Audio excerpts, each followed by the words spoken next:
It all comes down to this. 16 weeks of racing, 29 drivers now take the call for the last time in the regular season. It's their last chance at romance, trying to get into the chase for the HTL Cup. 8 drivers already locked in. Now we're going to find out who the last group is going to be to make their way into the chase. Will it be a familiar face up front, or will we have a new contender come out of nowhere and waltz their way into the chase? We'll find out in 100 laps. You're watching ABN Esports live coverage of the HTL Cup Series Firecracker. 400, 100, 200, 400. Thank you, Carmen. From Daytona International Speedway here in Daytona, Florida. The World Center of Speed is our playgrounds tonight. Joe Cortez, Kevin Young with you. Carmen, Sienna making all the buttons work, and will be joining us on for analysis throughout the race. Kevin, this is the penultimate race. This is what we've been waiting for all season long. It's going to be checkers or wreckers for a lot of these teams out here tonight. You're 100% correct. I think a lot of drivers have that mindset tonight. You bring home the checkered flag, you bring home the steering wheel, but there are a few that are in spots where they can, if they get some good stage points, they can get some good runs going, they could still point their way in depending on the situation. So there's a lot of narratives we'll have to keep an eye out for, and as you can see on the little fancy ticker to the left, you can see the little color coding. If the name is in yellow, they are locked in to the field. If the name is in blue, they are not locked in at the moment. They could still either get in via a win, or if they could still point their way in depending on the situation they are. And if the name is in red, they are just here for pride tonight, trying to pull home and bring a checkered flag, including the person is usually in the booth here tonight operating the cameras. Obviously, she is not here right now. She is driving the number 96 car, as she is currently working, I believe, with Chad Swatsworth, who's a driver that is already locked in. So Kristina obviously found a quick little friend on the field right now and is going to try to work together with the Arrowhead contingency to keep their domination at the plate tracks going. You know, and actually, let's bring in the owner and normal operator of that 96 machine, who's going to be working the buttons for us all night tonight, Carmen, Sienna. Carmen, you've seen so much of the racing here. You've been a part of the racing on track. You've been behind the scenes. Tonight, it all comes down to who wants to finish first. And I know the advice you gave Chrissy to start. If you can't win, be fabulous. Who do you think is going to win, and who do you think is going to be fabulous in tonight's spectacle? It'd be very hard not to mention Kristina Ryan's success at Daytona. There's a reason why, when it became clear that she was not going to be able to be behind the booth, to put her in the car. She knows how to win. She's a former Daytona 500 winner on the iRacing scene. She's the only eNASCAR driver in the field. She did the eNASCAR College Series for 2 seasons. This is her bread and butter, and anyone that knows Kristina on a personal level, obviously I've been friends with her for, at this point, about 10 years. This is sort of her bread and butter. Like, when we look at like some of our production stuff, a lot of like the things explaining, you know, how the draft works, how working the draft, how working the side drafting is going to work, all the slipstreaming, the bump drafting, the positioning. She analyzes and articulates that down to a T better than a lot of people in our sphere. To be able to do that at such a level, in such a degree that she does, you have to be good at it, and she is phenomenal at it. Now, she's not the only driver phenomenal at it. We know that pretty well. We've seen so many drivers be able to break through and grab a win or two. Jeremy Brayall, the 44 car, 2-time ARC's Daytona 500 winner, back-to-back years, last year and this year, over on the ARC side of things on Sunday evenings. He's really good here, and he was very close to being able to win the race to start off the season back in May. He's someone that you can't really ignore. You look at drivers that traditionally shine in this race environment. You look at drivers like Alfred Denny, who has his championship ambitions on the line more than anything else. Dustin Hall, who knows what it's like to get it done here and try to be successful. Bobby Blowers, we know he's good at plate tracks. Martin Roberg, the 97, he's going to try to play spoiler here. DeMonte Dotson, surprisingly consistent at these tracks. There is a pool of drivers that you don't want to count out. And obviously the defending champion, Josh Susi, who started his championship campaign with a Daytona 500 win last season. He's been successful here at Daytona on more than one occasion. there's a very high echelon at the very top here. Obviously, Kristina Ryan's one of a dozen that have a chance to get something done, but this is also a race of magic in the series. And we call it that. We said we've been promoting that throughout the day. It's sort of, this is the magic moment. This is striking midnight for Cinderella's ball. Back-to-back seasons, drivers outside the playoffs have won and gotten their way in. Season 3, Matthew Smith. Last season, Lilac Zier. Zier's already locked in. Not a problem there. Who's going to be the Matthew Smith? Who's going to be the Lilac Zier of last season and come from the outside looking in? Because there's still a lot of drivers. You see all the blue coating on the ticker. There's a lot of drivers that have a chance to sort of break through and be that ultimate spoiler and take someone's championship ambitions away. This is also a longer race, 100 laps, 400 kilometers, 250 miles. This is a taller task than we've seen. There's going to be fuel saving, a decent amount of it in the first half of this race, but that should bode well for the second half of the race. Everyone's going to know what they've got, and everyone's going to be able to position themselves well for the second half of this race. Last season's race was an instant classic. It's the lost instant classic. Probably the best race we had last year in its entirety. This has the ability to do the exact same thing. We don't have the oodles of cars. We have 33 cars on track. Some drivers here to play spoilers, some drivers here to lock in their spots, some drivers just here because they enjoy this type of racing and they're good at it. This could be a magical race once again. I'm excited personally to get underway here just because there is so much pressure, and this series has risen to the occasion at this track so many times. It's just a question of who's going to win, and you couldn't get me to pick a driver out of the 12, 13 that really could stand out as being a favorite.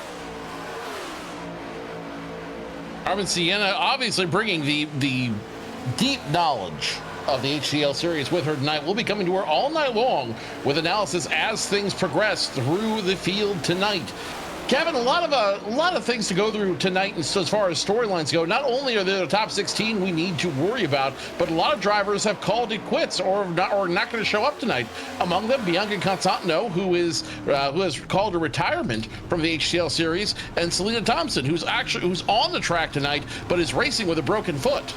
Yeah, obviously some drivers dealing with injuries. Obviously, Constantino, the time difference got a little bit too strong for her, and she decided to call it quits, which is understandable. But obviously, she had a good run in HTL while she did, so it will be a miss to see her out on the track. But looking at some of the other drivers not here for some, like Caitlin Height, she's not here, and obviously she doesn't have to worry about the stress. She's already locked in. But it gets interesting a little bit lower down the field. One driver that kind of catches my eye, that 78 machine that was usually piloted by Richard Odie, now piloted by Dylan McDonald, one of the few drivers in a fill-in role. And it's interesting because even though McDonald can't really lock himself in, obviously the playoffs, he's not a full-time competitor, there's still the owner's standings to look at, and that 78 car right now at the moment is only, give or take, about 20-ish points away from the top 30. So if McDonald could win and get some stage points and the other drivers around could have some bad luck, Odie could end up competing in the owners' playoffs, even if he's not in the drivers. So there is that element of strategy for some of these drivers coming in as a last chance ringer to get a car competitively up for the field and lock it into the owners' playoffs to try to give the regular driver a chance to fight for a little extra payday and a little extra pride to win it. We even saw that last year with Wygent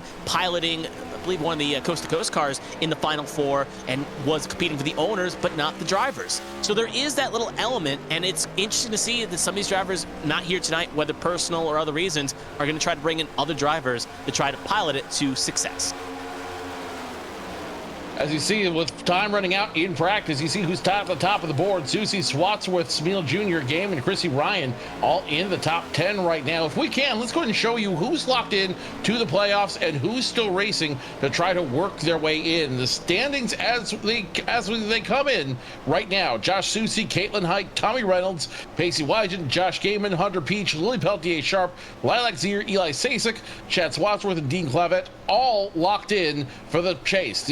The top 11 here will be going to the show. Now there's a question of the next group who now have to worry about working their way in. Josh Arnold is in 12th. He's got a good point standing into coming in, but he's still at risk. Blake Henderson at 322. Zach Meredith is 17 at 307. Alfred Denny, the 29, at 284. And then Dustin Hall at 283. The two drivers you're going to want to watch tonight are Alfred Denny and Dustin Hall, as they are on the bubble. Now, who's on the outside looking in that has a chance? Jeremy Brault, who's been in a variety of cars tonight. He'll have a shot at only 276. That's less than 10 points behind Dustin Hall and Alfred Denny. Martin Roberg, who's been the super sub everywhere this season, he's got a shot at getting at 267. And then there's Selena Thompson, who's been putting together a very quiet, understated season with a broken foot, has a shot to get in. And Austin Mongol, the Dr. Pepper man, he might be cracking an ice cold Dr. Pepper in the chase next week.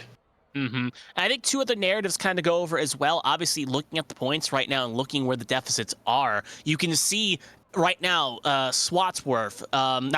Arnold currently with the max points you can get in a week and being about 60 points with stage and all that, it looks poised. Arnold could probably point his way in before the race is done just by mathematics and other things, depending how it shakes up. And then you got Henderson and Meredith. Henderson 46 above the line, Meredith 31 above the line. Henderson, again, if things go south, could be in trouble, but looking poised to do it.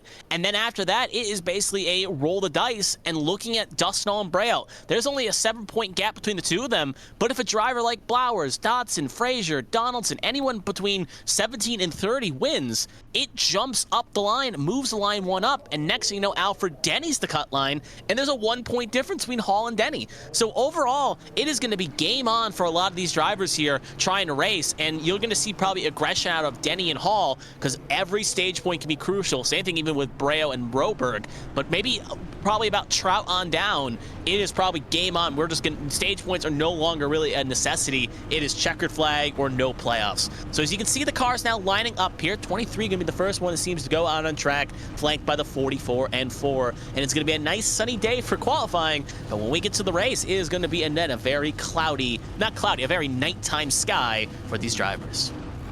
So Ryan Pennell, who's driving the 21 machine tonight, will start off our qualifying attempts. Pennell in the Unforgiven Motorsports machine, again, a ride share that's been shared with Marcus Chafin, will be the first one to take qualifying time this evening. After Pennell, it'll be Tommy Withers. Well, I guess I'd be remiss to mention that tonight's throwback night for the HTL series. So you're going to see a lot of fun throwback schemes that you normally wouldn't see on a given night. So this will be a lot of fun. It'll be entertaining to watch all these different paint schemes parade around the track. I'm looking at Tommy Withers right now, who's in a very reminiscent scheme of something we've seen before. So these will be fun. We're going to see a lot of cool cars out here, and I am excited for this race. Yeah, we can see the 21 obviously run that similar paint scheme throughout the year, but obviously running the ARCS sponsorship on the machine. Pennell was at the Michigan race, so just got back just in time, even though he is currently residing in Michigan. So just got back in time. Now, obviously, this 21 car locked already in via the owner standings, but isn't a risk that if he bleeds enough points, could fall outside the top 30 and thus maybe out of the owner's plannings. So right now, Pennell's going to have to drive this car successfully well and either get the checkered flag just for his own pride or ensure that car stays in the top 30 to ensure it's fighting for the owner's playoffs. Right now, obviously, one lap, I believe, in qualifying attempts here. I can get correct if I'm wrong, but you can see right now the 21, yep, it is one. I knew they had different rules for different variations, but it is only one lap on the big super speedways, and you can see Pennell gonna run that low line. Not gonna see many cars elect to try to pinch it to the wall unless they are on their warm-up lap to try to get as much speed as they can out of the machine. So as Ryan Pennell comes down through the trioval here, we'll see where he can slot his car as he comes across the line. Obviously, it's gonna be P1, but what's the time everyone else have to beat? A 49.73, and that will pivot nicely to Tommy Withers. Tommy Withers in that McDonald's machine, very reminiscent of something we might have seen a man named Bubba Wallace drive. Turns in a time of 49.686. That'll put him on the provisional pole. Last driver to be taking time is the 44 of Jeremy Brault, and then the 44 belonging to, of course, Arrowhead Racing at the start-finish line. Brault turns in a time of 49.661. Each of those drivers, entertainingly enough, get on the pole, but now we'll see who's actually going to do a shot to stay there. Yeah, it's interesting. Stage looking at the sector times, Bravo had the fastest sector 1, Withers had the fastest sector 2. So overall, both drivers did leave at least a little bit on the table for their own amusement. Next up, in this next gaggle of cars, we're going to see the 4 of Zachary Apperson. He'll be hitting the track first. Now again, if you can wind your mind back to Sonoma with Rudy Valentine piling that car to victory and breaking the long skid that Unforgiven Motorsports had. Tombstone Motorsports had. Unforgiven didn't have as much of a drought. Tombstone Motorsports had a long winless drought and finally got that cracked on the hands of Rudy Valentine. Now Zachary Apperson looking to try to join his car in the owners playoffs by getting himself in the drivers playoffs. One of those drivers that will have to find some magic tonight. The other 2 cars out on the track at the moment are the 57 of Lily Frazier and the 20 of Hunter Peach. At least one of those drivers has won not the last plate race, but the place before at Atlanta. Hunter Peach has found victory at a plate race, trying to do it 2 times in the same season. But as Zachary Apperson comes across the line in his Ghost Entity machine, we'll see what he does and see if he can find that little extra speed. Lily Frazier, of course, taking over for Bianca Constantino, who has retired. Her hung up her wheel in the HTL series, but I'm sure we'll see her around in other series out there tonight. Zachary Apperson now through turns 1 and 2 as the remainder of the drivers go through as well. Lily Frazier now entering turn 1 and 2, and it should be the other next car as well, just crossing the start finish line this time around. But Zachary Apperson, the man we are watching as he goes down that very long back straightaway, looking to get a good qualifying time. Again, he's got a chance to win. He's not mathematically eliminated. If he wins, he can get in. But again, there's 28 other drivers who want to win this race and want to get up front. So it would not surprise me if Zachary Apperson is going to be having a lot of competition tonight. Crosses the line, 49.673. That puts Zachary Apperson right now in position number 2, but that is all subject to change. And you can see right there on the little top left, you can see the winless driver strats, the longest winless streaks. We're going to keep an eye on those narratives as well. But as the next car comes across the line, it's the 57 of Lily Frazier. She will slot her machine in P4, and then we'll cut to Hunter Peach. Ran this car in the Daytona, actually didn't run this car in the Daytona 500, but ran a similar orange scheme, throwing back to Tony Stewart, who had lots of success in the Firecracker race. As he comes across the line, he will slot his car P5. So that 20, not really having the most speed at the moment, will be P5 on track. So as the next 3 cars get ready to go on out, we'll see who they are in just a second. First one leading the contingency will be Bobby Blowers. He'll be the first of the 3, and he'll be rocking a nice throwback, the 94 Mac Tonight McDonald's paint scheme that Bill Elliott made famous, driving the number 94. Other 2 cars flacking out will be the number 96 of our own Kristina Ryan. I believe the third one, can't see the number off the top of my head, but it's going to be the 94 and the 96, at least the first 2 to hit the track. It should be the 8 of Kyler McCarthy making his season debut in a Dale Earnhardt Jr. throwback for Lady Liberty Motorsports. Of course, taking the 8 from Callie Height, who has had some technical issues and not able to race the second half of this season. But so far, of all the cars I've seen out here, my favorite has to be that 94 of Bobby Blowers, the Mac Tonight car. That's just a really, really cool throwback that goes back to a long lost season of NASCAR racing, and you love to see it. I am thoroughly impressed they brought that one out for this race, and I'm gonna have a lot of fun calling Bobby Blowers tonight. Even though he's run a litany of cars, this one might be my favorite of all of them.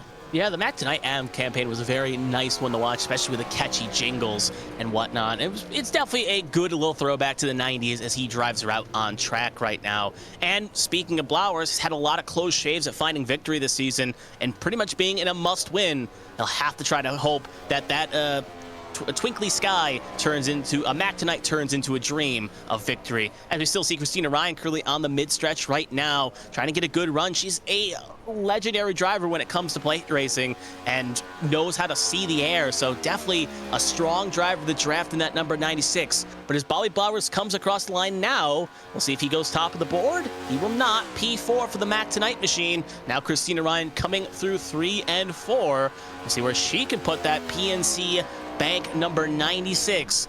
Do the tri-oval, nice little shot past the line. Going to be good enough for P2, just in a dead heat with teammate Jeremy Braille. So right now an Arrowhead lockout, and as the last car of Kyler McCarthy comes across through the tri-oval right now, filling in the 8, trying to get that 8 into the owner standings. Cross the line. going to be good enough for P number 8 for the Dale Jr. throwback, as you can see him driving around in the Dubweiser machine. The Dubweiser machine. You'll love to see it. Next one on the track should be the Austin 91 of Austin Mongold. You'd think he'd throw it back to BK Racing from a few years back when they had the Dr. Pepper machine on the track. But no, instead he's going to go with a gear wrench sponsorship and a scheme made famous by Kevin Harvick when he drove the 29 for Richard Childress Racing. Behind him, Dylan McDonald in the 78 racing in place of Richard Odie in that privateer Odie 3 Motorsports car. So Dylan McDonald making his debut tonight as well. And the third car on the track will be the 3 of David Smeal Jr., who's running in the place of Caitlin Height. So Katie now on the track as well. 3 subs coming on the track, or two subs, and the Dr. Pepper man on track right now. And you can tell it's the end of the season, as those who are locked in can take a couple weeks, get their heads straight, and get back to championship racing when the chase begins. And others, they're just now running because they can have some fun out there. Yeah, we obviously know Caitlin Height being locked in. She's just knowing how last season was a strong campaign, regular season championship, but ended up having a bit of a dud in the playoffs. You know, that probably lingers on her mind a little bit. So taking this little rest, getting herself re-energized could be just what the doctor ordered. But we see Austin Mongold, and maybe not throwing it back to a BK Racing sponsorship, because if he did, he wouldn't be getting paid for those sponsorship. It would just be stickers on a machine without getting a cent from anything. So maybe it's a good thing he's throwing it back to something different here, as we see the Kevin Harvick scheme on that thing, and including as well even the 3 throwing back to the Intimidator. So it's an RCR love fest with at least 2 out of the 3 cars currently on the track right now. So as Mongold comes through 3 and 4, getting a good run down the long straight as he'll come through the tri-oval. We'll see where he can slot his number 91 machine across the line. What will the Dr. Pepper man do? It will be good enough for pole in that number 91 machine. So the Harvick scheme brings some luck, as now we'll pivot to Dylan McDonald as he will come across the line now. 1 Talladega, 1 season ago in HTL, so very strong when it comes to plate racing. I think it was actually 2 seasons ago. As he comes across the line, P3 for the number 78. Not really throwing back to much, similar to the Truex schemes we see. And now as David Smeal Jr. will finish up the trifecta here, where can the all-black number 3 go as he comes across the line? It's going to be good enough for P7. So Austin Mongold going the fastest, as he right now will take provisional pole, bumping Jeremy Braille. Teammates in A squared, but not teammates here, as now they will be locked out the front row. Gary Donaldson be the next one to come out on the track in the 22 for, I believe that's Unforgiven Motorsports. Tombstone Motorsports. So Gary Donaldson now coming out for his first lap. Not a throwback. It's a scheme we've seen quite often here in the Under Armour car. We'll see what he can do. Behind him is actually a couple of throwbacks. Josh Arnold in the number 2 machine will be running, looks like an old, that's going to be an old Rusty Wallace scheme, it looks like. Very similar to what he would run in the 2000s. I can't put my finger on the title. It's on the sponsor. It's not a Miller, but it's something. It was definitely another technical company that one reminds me of. So really cool to see that one as well. And of course, the last driver who's going to be coming up on the track is Selena Thompson, who again I have to mention, she has a lot of courage right now racing on that broken foot. She's got her throwback is actually not to a NASCAR itself, but to a rather famous sports car, if I remember correctly. Correct. Obviously had some good success at Le Mans in that number Renault 27 machine. Orange and black, green. Obviously, if you are a sports car fan, you definitely know when you see that eye-popping scheme. But right now, Donaldson going to come across through 1 and 2 right now. Another driver that right now is in the danger zone per se, currently 26 in the standings, 74 points back.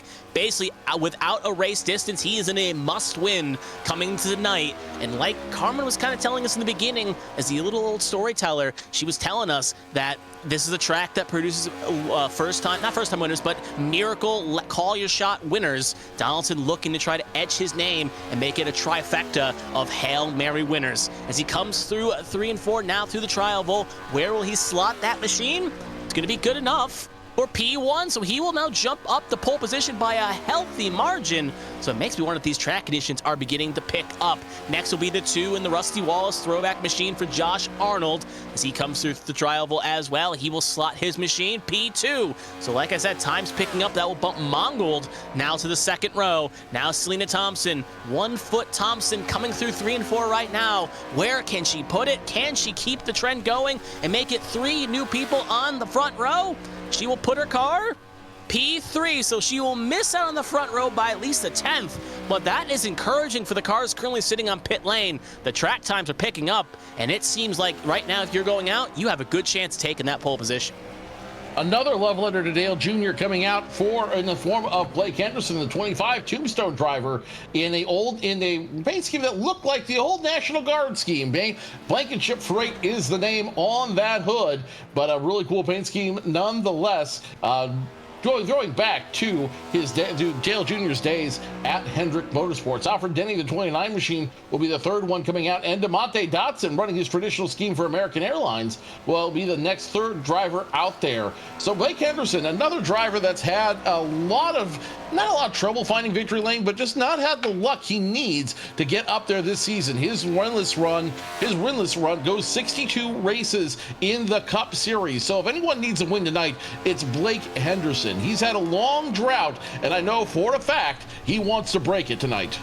Yeah, he definitely does. It's something that gnaws on him. I know Kristina in the pre-race always gives him a little bit of a jab on that long winless drought. You know Henderson is looking to try to crack that tonight. So as he comes across the line to start his flying lap, again, he'll be flanked, like you were saying, Joe, with 2 other cars, one being the 31 of DeMonte Dotson, the other being the 29 machine of Alfred Denny. So Henderson, Denny, and Dotson going to be the 3 that take laps here. And Henderson usually runs that paint scheme, though, so not much of a throwback in regards, but usually every week is a throwback with him. And this scheme did bring him a pole position in the big crown jewel race at Charlotte, the BTL 500, 600, I believe it was. So as he comes through 3 and 4 right now, taking the long run down, can he take pole position again in that number 25 across the tri-oval? It's going to be a good lap. It will be a lap that will put him P14, so like the air coming out of a balloon, not the run Henderson wanted to see. Next will be the 29th Alfred Denny in a Harvick-inspired throwback, where this time it's Stuart Haas coming across the line. Going to be good enough for P2, so Denny will take the thunder from Henderson, put it on the front row, a driver that needs a good stages here to try to get some cushion. Now Dotson, the driver that's the rookie, has been putting good result after good result, coming across the line, the 31 will bump it up to pole position. So Dotson, a driver that's probably in a must-win as well, currently 24th in the standings, currently takes pole position away from another Cinderella and Gary Donaldson. Matthew Boone, the next one to come out on the track in the 28 machine. He'll be followed by Shad Swatsworth in the 18, running a old paint scheme going back to Kyle Busch, back when he was the Candy Man. The double mint machine coming on the track right now, and he will be followed by, I believe, the 55 of James Wright, who is driving a, I believe, a throwback inspired by the driver I can't think of, Michael Waltrip. That's who I'm thinking of. Michael Waltrip. The 28, of course, of Matthew Boone goes back to one of the old Ernie Irvin schemes, running the Texaco Havoline, the paint scheme on that car. What they used to say, you can trust your car to the man under the Texaco star, and I think that's what his team is doing tonight, trusting the 28 with that car to hopefully get themselves a great qualifying position and get a chance to stay in championship contention. Honestly, when I see that 55, I do not think of Waltrip. I think of Mark Martin, obviously, maybe from the old Inside Line days with that challenge with Logano. I'm also reminded of Brian Vickers, who won at New Hampshire in that 55. So obviously that MWR machinery that 55 was ran by a lot of different drivers. And you can see right now, seeing if it can bring success. Obviously, Waltrip was the plate ringer for MWR, so we'll see if it provides some good success. He will now start his flying lap right now, instantly drifting low. Doing double duty, was racing last night in the plate race, now here as well. But we'll cut back to Matthew Boone as he is the head of the snake here of the 3-car train. So he will come through 3 and 4 right now in the Texaco machine. Boone has we've kind of talked about as well, had a long winless drought and a long winless streak, trying to break that now as he comes down the long straight through the tri-oval. Can he keep the trend going of front row bump-ins? He comes across the line. It's going to be good enough for 4th, so put him in row 2, outside of row 2, at least provisionally, but Swatsworth's going to have a say for it in this double mint machine as he comes across the line. It's going to be good enough for P2 for him. So now Swatsworth is going to put himself on the front row along with Dodson. And now not the Aaron's Dream machine, as it is the Arona Dreams machine, as it comes down the long straight through the trial. But right now, where will Wright put the 55 across the line? It's going to be good enough for P8, so in the top 10. So I'm seeing this right now. These drivers are picking up their times. I'm thinking we're seeing this track hit a nice peak window, and this is really going to weigh out shape for the cars coming out as this track just gets grippier and grippier and faster. And you know the best is yet to come as they qualify in reverse order from the last race. So you know the drivers who have been on a good run are only going to get hotter as this track gets a lot more racy. Zachary Meredith now coming out in the 17 of throwback itself. We've seen a couple times before to the old Red Bull racing team. So Zachary Meredith comes out in the 17, followed by Elias Flores, the 99 for Ascent Racing. And I believe the next one out should be the 9, his teammate, the 9 of Eli Sasek, another Ascent machine coming on track. Now the 9 and the 91, not throwbacks themselves, but the numbers look suspiciously familiar, I would say. You might have heard of the team, a guy by the name of Ray Evernham running it. There's no E on the 9s, but like I said, I think the throwback aspect for the Ascent team is the numbers and how they suspiciously look like another team we saw in the 90s and 2000s. Yeah, they obviously, both those drivers, obviously Ray Evernham and Evernham Motorsports ran the 9 and the 91, so it's taken a little bit of an homage, not really dipping the paint scheme all that much as Ascent has a brand to keep, but at least changing the numbers to keep up with the throwback spirit. Hopefully that can pilot to some success. We know Evernham had some strong cars in the 2000s. But right now, Meredith is going to be the first of the 3 cars on the snake here, coming down the long stretch. Meredith, another one of those drivers that is currently in an interesting spot. Right now, that car is last in on the owner's points. So if another driver outside the top 12 wins, he could find his way on the outside looking in. And he's going to be in a dogfight tonight with both Denny and Hall and Braille all around him right now within close distance. So it's imperative for Meredith to get that car towards the front to try to get all those elusive stage points. So as he comes across the line now, where will that Red Bull throwback go? It's going to be P6 for the Season 2 champion, as he will have to deal with that for right now. Elias Flores up next. Flores pretty much not in, actually still technically mathematically possible to get in, but is going to need at least some help to get in the top 30. Coming across the line, he will put his machine. That's going to be good enough for, still trying to see where he's slotted, but it looks like it wasn't the best of runs. Last up will be the 9 of Eli Sasek, as he now comes to the trial as well, already locked in. Back-to-back playoff years for him, and he will slot his machine P6. So Sasek will put the machine in P6 and try to get some good form before the playoffs start. Lilac Zier, who's already locked into the playoffs for Stepping Stone Motorsports, will be the next one out in the 50 machine. No throwback for her tonight, just as familiar Stepping Stone Motorsports team. We've seen her run all year with a trademark reverse number on the hood. So Lilac Zier, no changes tonight. She should have a good run. We'll see exactly how she does. She'll be followed by the one of Kevin Givney Jr. on my score sheet as 30 for some reason, but no, he's going to go back to, I believe, his Steve Park inspired DEI machine back when Pennzoil was a sponsor of DEI. So Kevin Givney Jr. coming out second, and the third machine is arguably another one of my favorite paint schemes out here, the 97 of Martin Roberg in a throwback himself. So Martin Roberg is a very interesting case this year as he runs a he's running a throwback with his own name on it out there, Roberg Designs. He's going to be qualifying, he's going to be taking his qualifying time tonight. Very interesting case for him. He's been a super sub all season long, and throughout the run of cars he's had to race in throughout the season, he now potentially finds himself in a playoff spot. Yeah, he is in a spot indeed, trying to get it going here as he's now running through the line. You can see right now Zier navigating through the corners right now, trying to make something else. One thing to note as well, just heard it down the pipeline from race control here, Tommy Reynolds missing tonight. He loses his playoff eligibility. A driver must make 10 starts to be eligible for the playoffs. He has only made 9, and with that, that opens up one extra spot right now at the moment in the playoffs. So you can bump the line pretty much up 1. So now Braille is last driver in. So obviously, graphics department probably not going to be too thrilled about that. But right now, Braille, technically the last driver. Now Roberg is the first driver on the outside looking in. We'll talk about that in a moment. But Lilexi will slot in P10 right now at the moment. Going to be at least a top 10 start for provisionally for the number 50. Next car in line will be the number 97, Martin Roberg. 30 just crossed the line. Now the one of Gibney. He will slot at P3. So good run by Gibney, trying to get the DEI spirits that give some good luck on the plate tracks. Now Roberg going to come through the tribal right now. Going to finish his run. Pretty blistering lap for him, and he will slot it in P2. So a front row spot provisionally for Roberg. Another driver that's going to need a good run, now being 16, now actually even being 16 back on the cut line, being provisionally 9. This is good news for that number 97. Also good news for Dustin Hall, who's going to be in this next qualifying group in the Team Conti.gg throwback machine in the 12. Also on track is a 33 of Joshua Gaiman, and the last one to come off pit road this time should be, if my scoring is correct, that's going to be the, what's that, a 21? 81.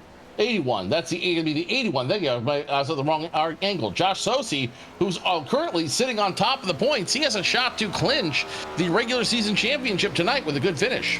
Yep, he is obviously looking good at the moment to do that, trending well. Obviously, defending champion, not allowing a hangover to hold him out too well here as he's driving the wheel off that thing. And with height not here, next closest driver to him would be Pacey Wygen. And they had a bit of a run-in last week at Daytona Road Course, so no love lost between the two of them, and that may show out on the track right now. They can even quote Sosi last week. He said they're going to be beating and banging all the way to finale in well over 8 weeks' time. But right now, we're focusing on the drivers on the run. Gaiman won the rock, locked his way in, does not have to really worry, just racing for pride to get some extra juicy, boozy bonus points, as now he is on the back line right now.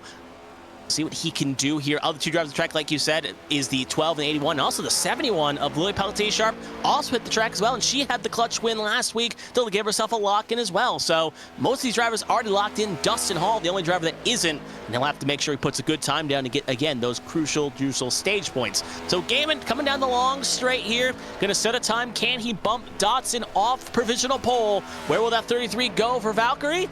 It's going to be P10, so going to bump Josh Arnold outside the top 10, but Gaiman can go no higher. Next up will be the 12 of Dustin Hall. He, again, 6 wins over on his HTL career, trying to make it 7 tonight through the Tribal.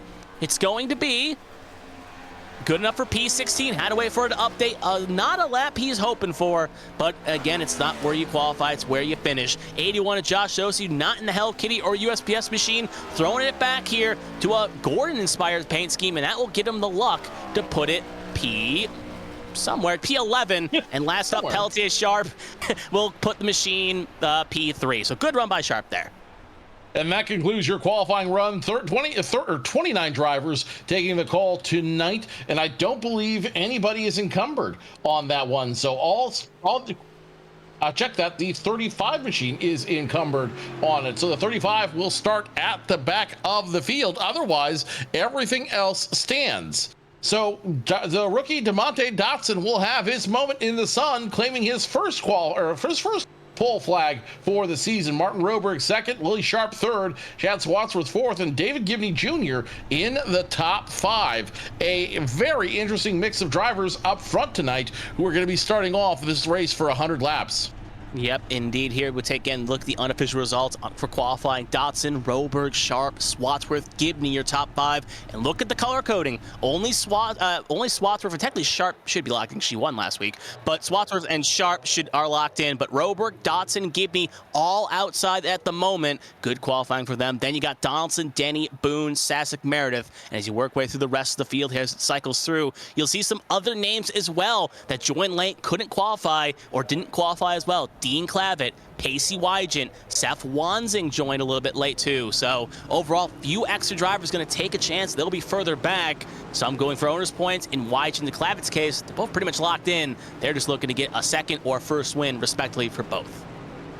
Well, I'll run the concession stand real quick. I want to bring in Carmen Sienna one more time. Carmen, after that long qualifying session you saw with only a few minutes left in practice to see where everyone's pit stalls are, Who do you like in this race? Outside of Chrissy Ryan, because obviously you and her have a history, who do you like in this race and who are you going to be watching tonight?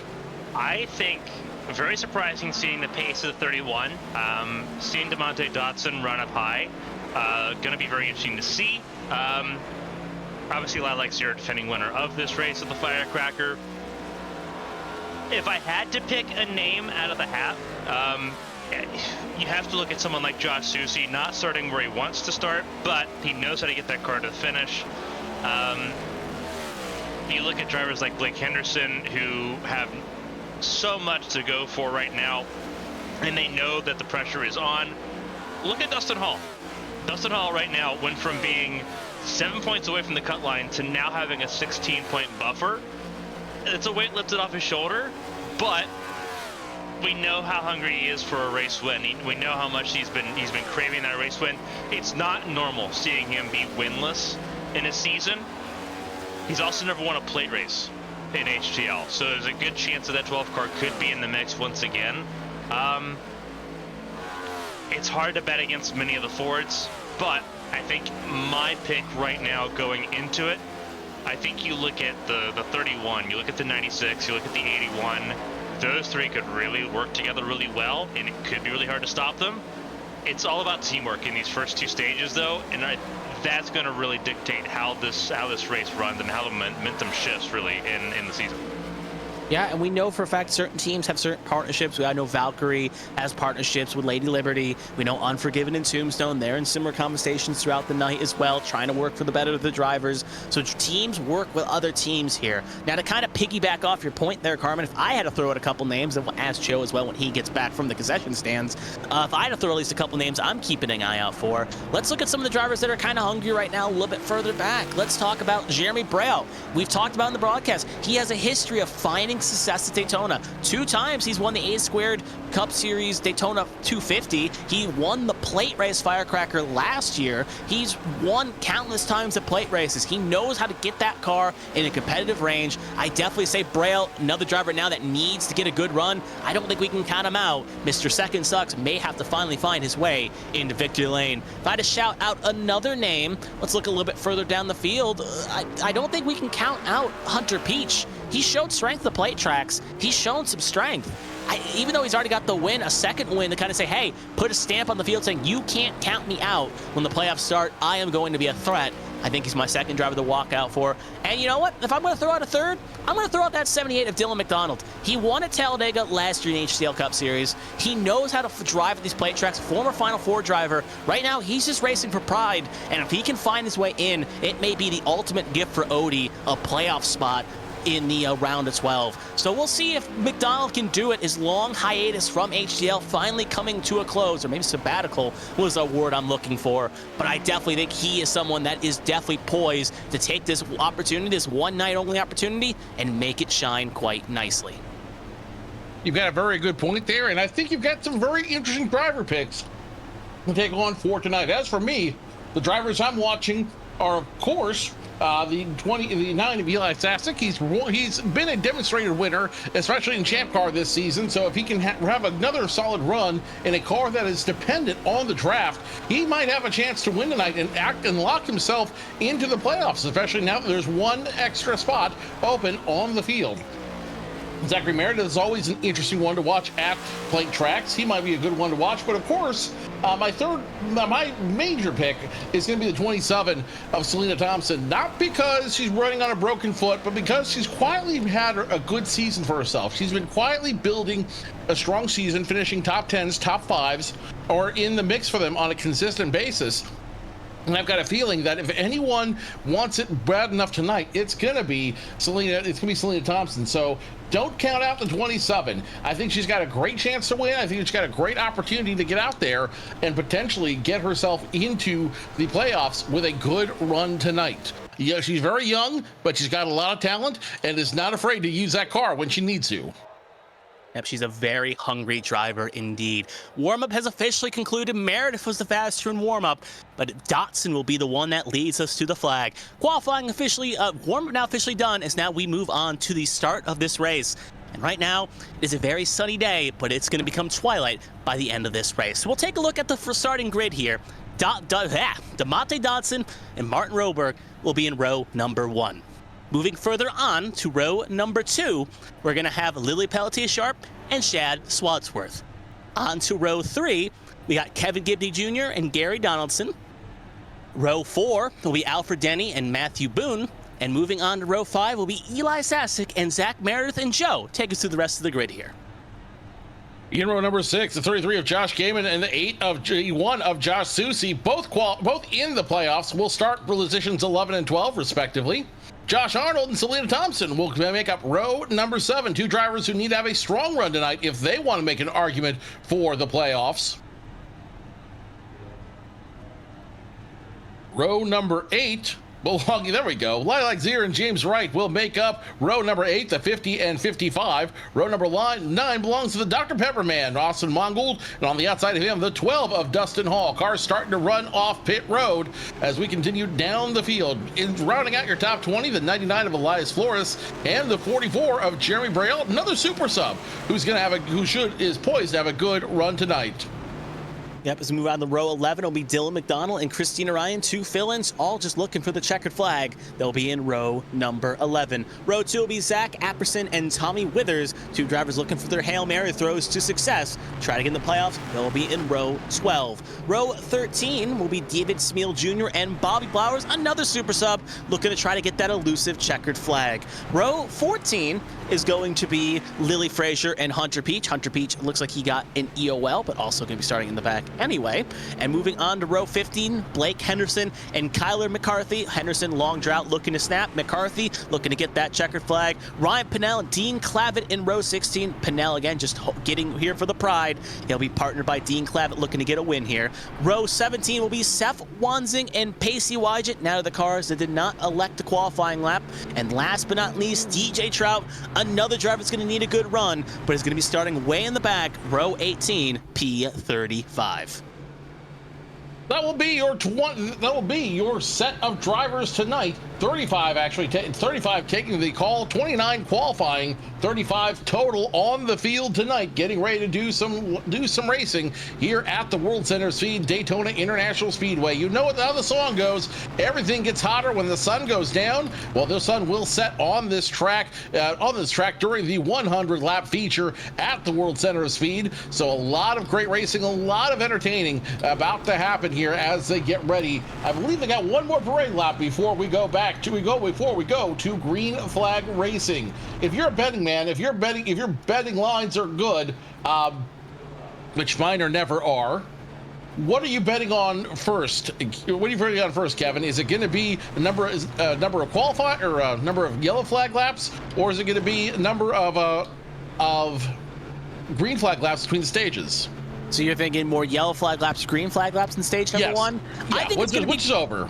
I think first and second stage, obviously I'm going green flag laps. They're not the longest stages in the world, and I know these drivers are going to be antsy, but I think they're going to tightrope that fine line between going to ruin and having a fun old time. So I think first and second stage, green over yellow. Final stage, it is the longest, but I'm going to keep the optimism in it. I'm going to say green as well. So I think all 3, I'm taking green flag laps over yellow flag laps in all 3 stages. I think it's a very bold call. I've got a feeling caution flags are going to mar this race, and I've got a feeling that ultimately the race will be won and lost on pit road as we see cautions, especially in stage number 3. You have to remember, these guys are fighting for those last positions in the chase. So if anything's going to happen, it's going to see a lot of action in stage number 3, and I've got a feeling that's where we're going to see a lot of activity. One more thing to look at as well as we see the series standings as it cycles through on the screen. One more thing I do want to point out, looking at the chat right now, everyone firing off here, talking about their experiences, talking about how they love this series, love this channel all night. So if you're watching it right now, chime in. If you're a driver, chime about why you chose that paint scheme as a throwback. We definitely love to read them inside the chat. But there, if we see the standings cycle through to the line, just shows you how close it is. Now with Reynolds being encumbered from the playoffs, Dustin Hall is the last cut driver in. Braille now trying to close in, but that gap is now only 7 points. So easily one good stage for Braille and one poor stage from Hall could easily shake things up. Pace car about to make the hard left turn down pit road this time by, and when we get to the green flag, the field will be in command of DeMonte Dotson, the rookie, about to show his stripes as we get ready to go green flag racing. It's flag flies, and we are off. 100 laps of the World Center of Speed starts right now.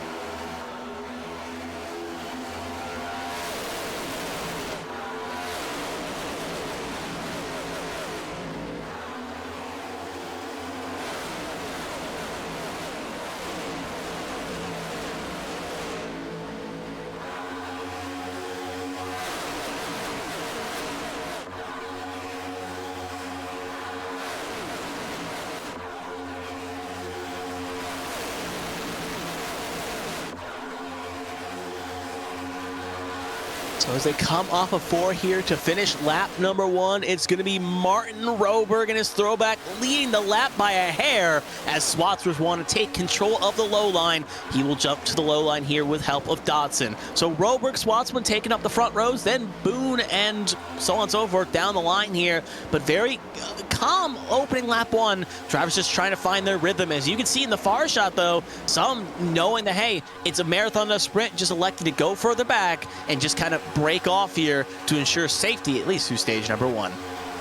And that's not a bad strategy, especially at the beginning of this race, because you know it is such a roll of the dice. All it takes is one bad move, all it takes is one wiggle, and next thing you know, you are caught up in an incident that was nowhere near your fault. And now you've got you've got incident points, and you've got car damage to work with to try to figure out how to make the car work for the rest of the race. Good news is they do have one quick repair, as is the rule at super speedways. The bad news is you definitely don't want to burn it before stage 3.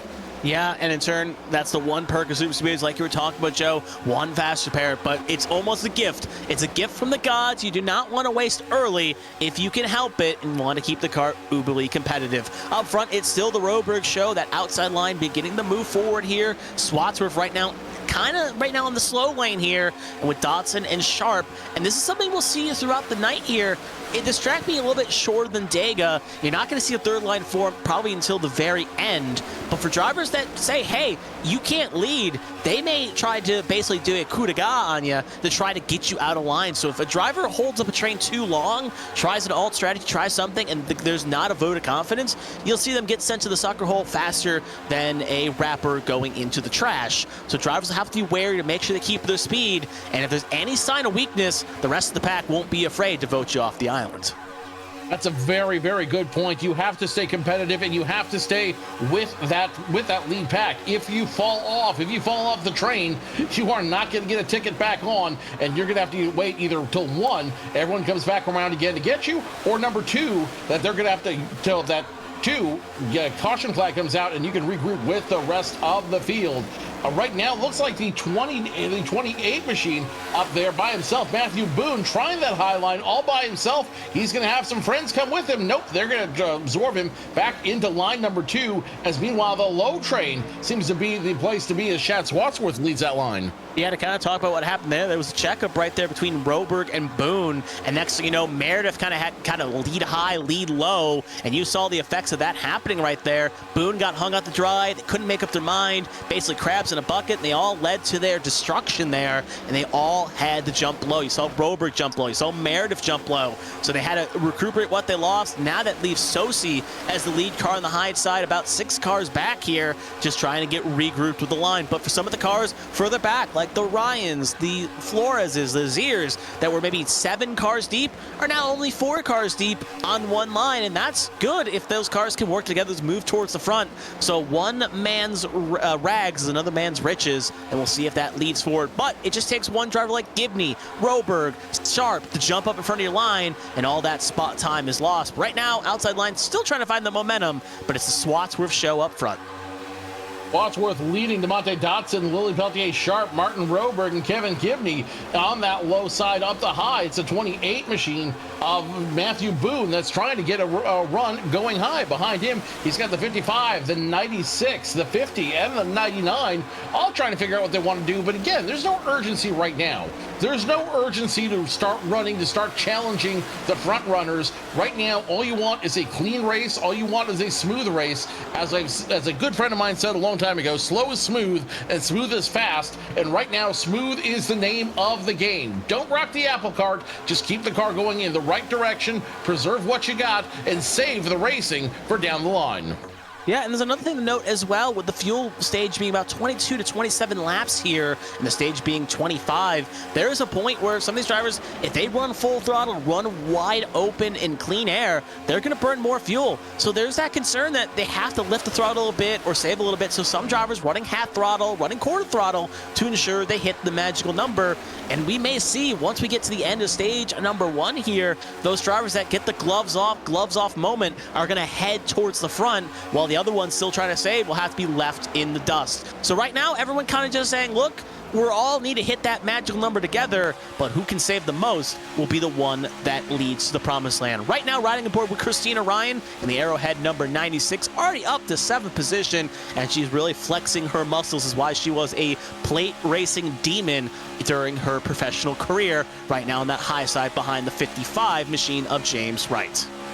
Although there's a lot of impressive drivers in this field, none of them necessarily have the pedigree of Kristina Ryan. You mentioned her time in the Esports Collegiate Series, where she was a demon there.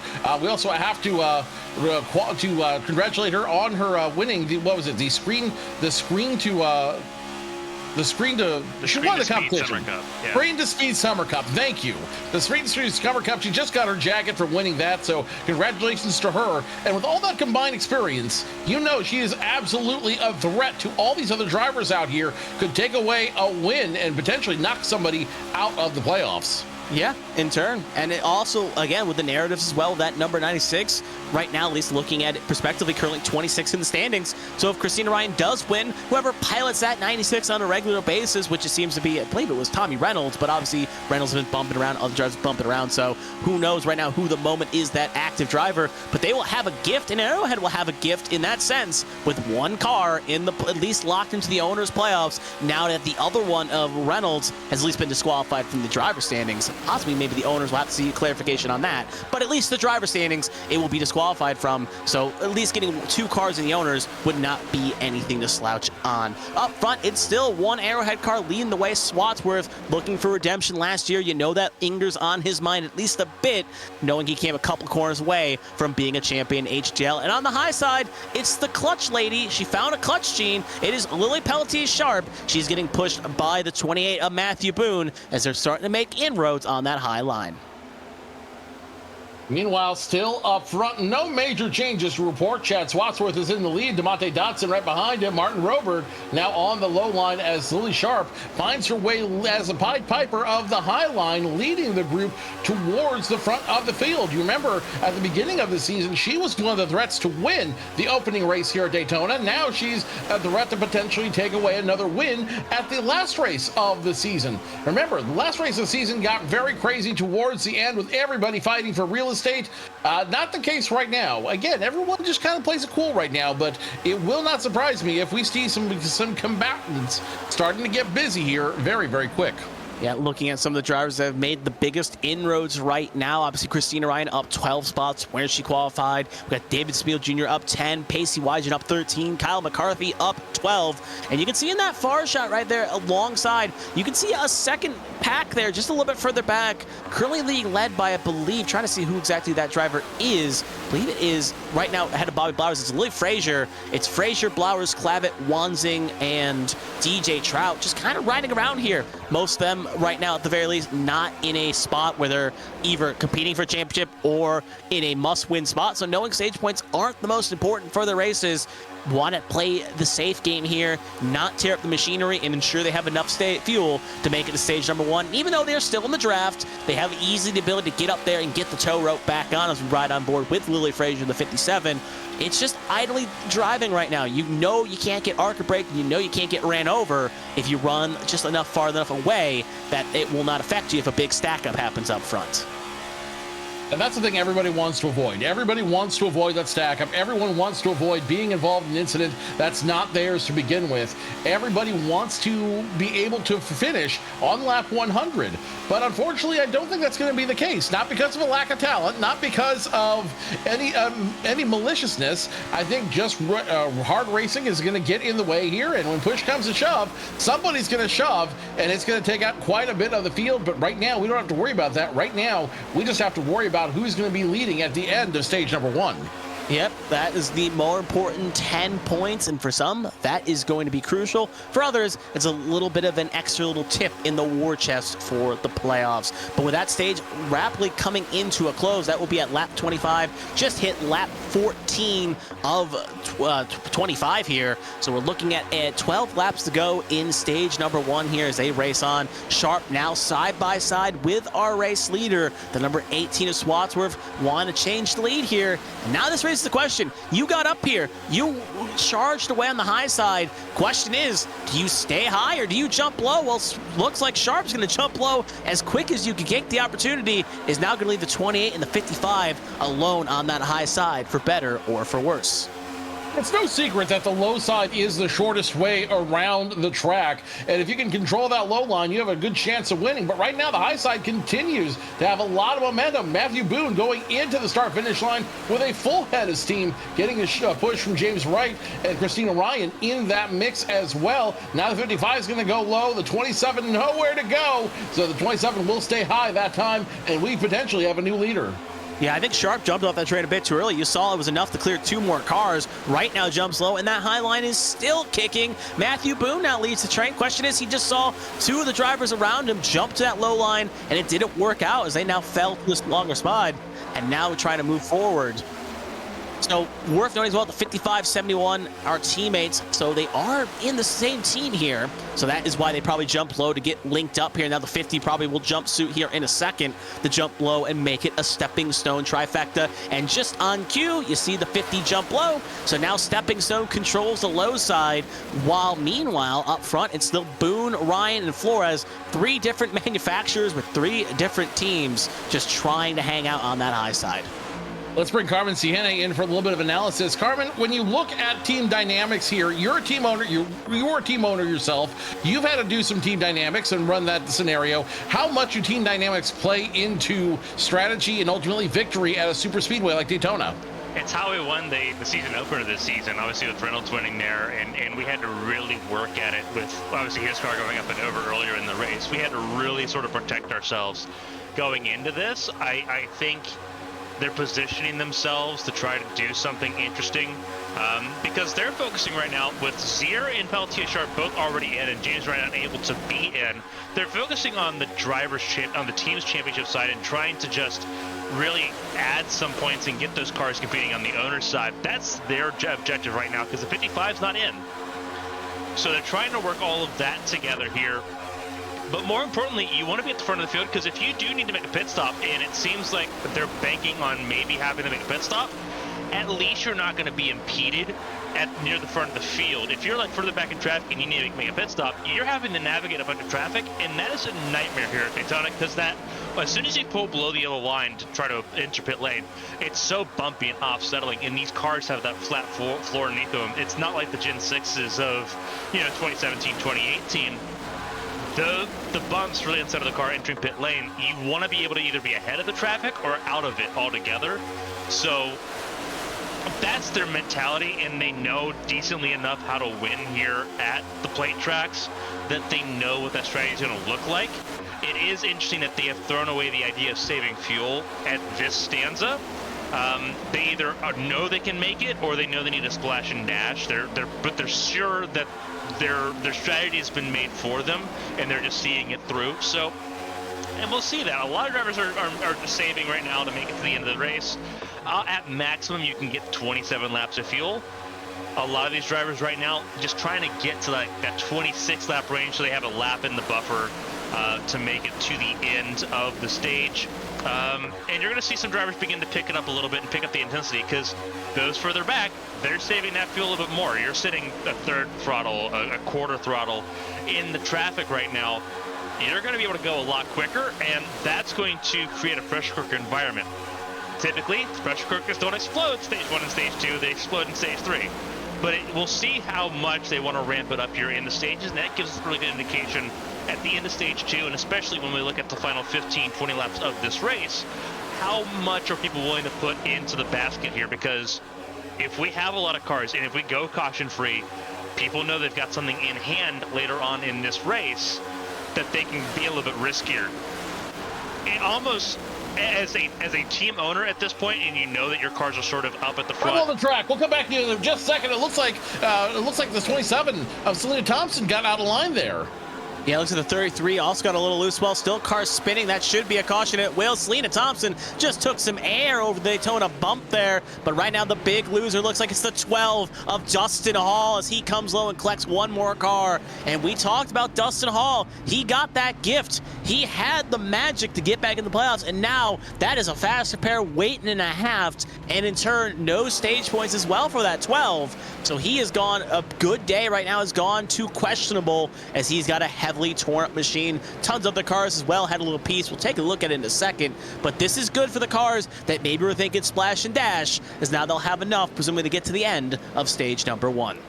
This incident starts with a 27 and then catches the 33 later on. Let's look at the replay right here, and we're going to focus on the 33 making contact with, I believe, that is the 33 making contact with the 93 down low, or the 90, I should say. Either way, those two cars make contact. The 33 gets around, and that's going to start a chain reaction through the field where the 33 collects the 12. The 12 goes spinning around and ultimately gets involved with another car after hitting the wall, taking that front clip off the nose. And that is going to bring out your first caution of the night. It looks like a miscommunication or a misstep between the 27 and the 33 will bring out caution number 1. Yeah, you can see it as well. The 27, 20, and the 33 all have their little contingency, and that causes the checkup. And at that point, it looks like it was settled out, but then just behind the line here, you can see that checkup causes the 93, 33 to get together here, just fighting over real estate. So you can see the checkup right there. Blowers gets into Denny, Denny gets into Clavitt, Clavitt gets into Trout, and then that checkup gets Hall into Gaiman. Gaiman gets into the corner panel of that, and now it's a spinning fest here, trying to save it, trying to check up here, still trying to save it. Gaiman hip checks Trout. That shoots Gaiman, Trout down into Thompson. They're still trying to settle it out, and that sends the ping pong ball back up into Dustin Hall, who at this point thought he was clear, almost clear, and then clips the wall there. A lot of net code, too, is, I think, Carmen just said, and you could see spin around, and that point shoots it in front of Gaiman. So netco was the call for Hall, who thought he was all done. And then you can see great avoidance by the 44, almost got hip checked. It will keep that Smeal Racing Designs machine pretty looking clean. Several drivers now coming to the attention of their crews down pit road. Matthew Boone down there, 22 of Gary Donaldson on pit road. Eli Sasek, Josh Gaiman, Selena Thompson, no surprise. Austin Mongol, Dustin Hall, Elias Flores, Seth Wansing, and I believe Zach Apperson now coming off pit road as well. So a handful of drivers coming to the attention of their crews. It looks like all these other drivers out here, they want to take the risk. Now that they're running a couple of caution laps, they may be able to save up and ultimately make it to the rest through the rest of the stage without needing to go down pit road. So yeah, I don't hate this very interesting, I think, looking into this. Obviously, so there's a traditional rule that when you enter 5 to go in the stage, if a caution comes out, then that ends the stage. We weren't at 5 to go in the stage. So I think we're looking at either a 2-lap shootout to end the stage or a 1-lap shootout to end the stage, and those that pit, keep an eye on them, because they're going to stay out when we do get to the stage break, and they're going to inherit the front of the field, knowing that it's a shorter fuel save in stage 2. So it's a very interesting dichotomy there. So the back half of the field is almost deliberately going to sit back and let the front of the field sort of battle it out here. And if they pick up stage points, then hooray. But their objective is looking at stage 2 and setting up for the end of the race once we enter stage 3. They're giving up the early points right now, looking at the end of stage 2, and I like that thought. You look at the likes of Henderson and those that obviously had to come in because of damage. They're not in a bad spot. Obviously, they're down a fast repair in some cases. But looking at this, I'm okay with it. If you're someone like Henderson, it's all according to plan right now. Yeah, no, you just took the words out of my mouth. That was what I was thinking. They're going to go forward, and with the stage being shorter, the only thing I do worry about, at least a tiny bit, is with the cars that are going to stay out here are going to come in at the tail end of the stage. They'll get a shorter stage, but these cars are going to have to add extra laps and extra laps. They could still save it, as with 50 being the end of stage number 2. When we get the green, it'll be maybe 28, so we're looking at least 23 laps.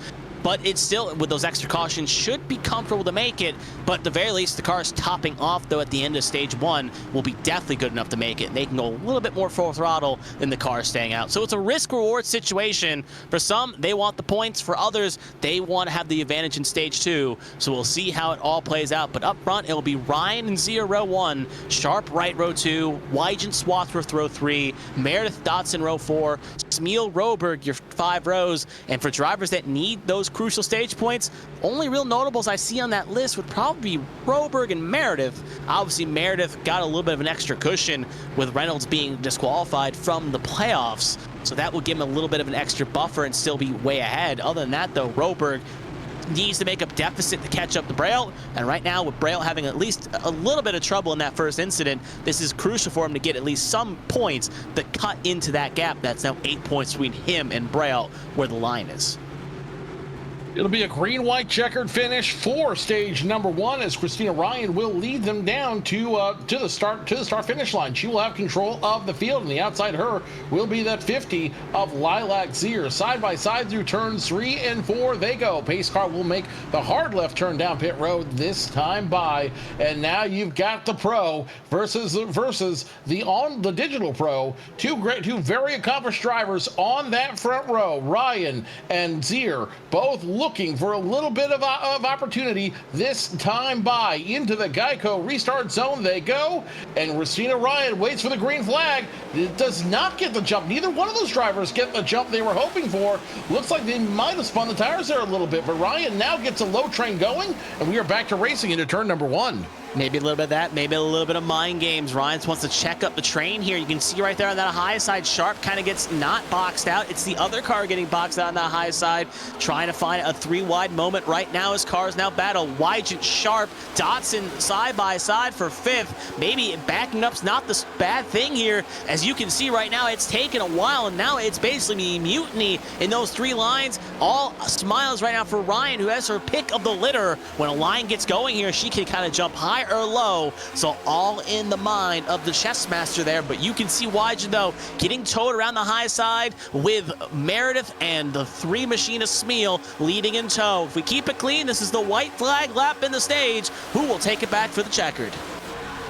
High side continuing to get the strong run out there. Pacey Wygant, the strongest of the cars so far on the high side, getting 4 car lengths over the low line, Chrissy Ryan. Then there's a 29 right in the middle. We got 3 lines effectively going out on the group, and it's still going to be the 00 Pacey Wygant up front getting the push from the 17 of Meredith. Lilac Zier gets on that train as well. Now the 94 comes into the middle lane looking for some help. 29's going to come and join him. This could be a challenge for the lead when we get to this front stretch, to the front tri-oval. So far, nobody able to catch up to the 00 Pacey Wygant, with still getting the shot from the 17. Will come across the start-finish line, and Wygant wins stage number 1.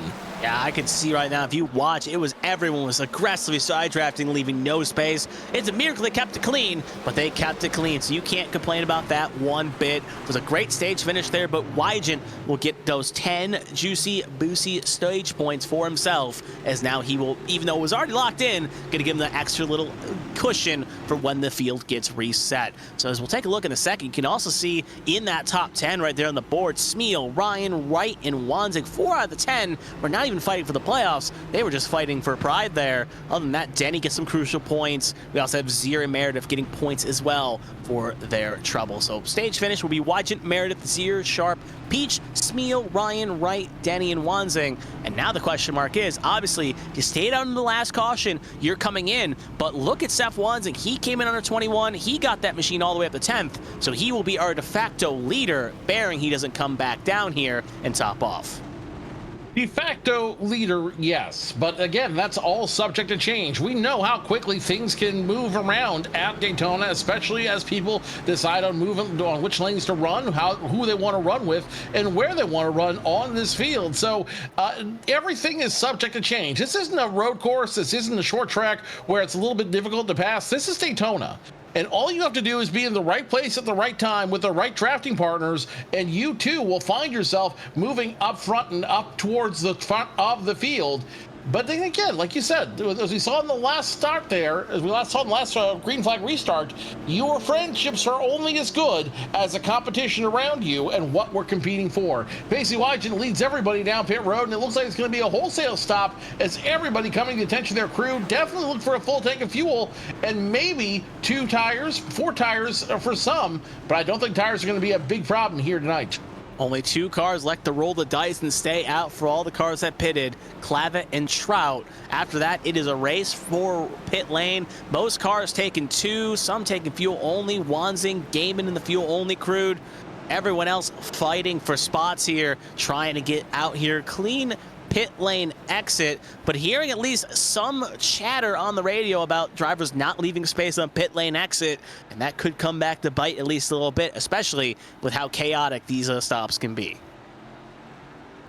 So when we go back to green flag racing, it should be Dean Clavet, your leader. DJ Trout in second, who was DJ Trout involved in that incident earlier, has now found his way up to B2. It'll be Lilac Zier in position number 3. Josh Arnold, who pitted before pit road closed on that stage, and now should be in position number 4. And Lily Sharp, who only took fuel that time, in position number 5. Not a whole lot of changes to the groups up front, but we're starting to see some changes in pit strategy. And I'm curious, at what point is pit strategy is going to come into play, but at what point do you think it's going to make a big difference for some of these drivers? I don't know. It's interesting because we were kind of speculating when we saw the cars elect to come in. We were speculating at the half that break there, some would elect to roll the dice and stay out. But at the cars that stayed out, one is already locked in, and the other is in a more of a must-win than a point situation. So odd call out, makes you think that most of the field didn't think they could make it through this shorter stage. But I think to answer your question, when fuel comes in, obviously the second stage, some cars will go more flat out. Few may just get that extra little gallons just in case. And you can see one car coming back in again. Few actually coming in as well here. So it looks like at least a concern. Looks like it's only Boone, though, that elected to come in. So everyone else at the moment seems confident on fuel, seems comfortable. But knowing the range of the gas tank, it's going to be interesting to see in the final stage how it plays out, but right now, it should be all hands on deck, smooth sailing for these cars to make it to the end of stage 2.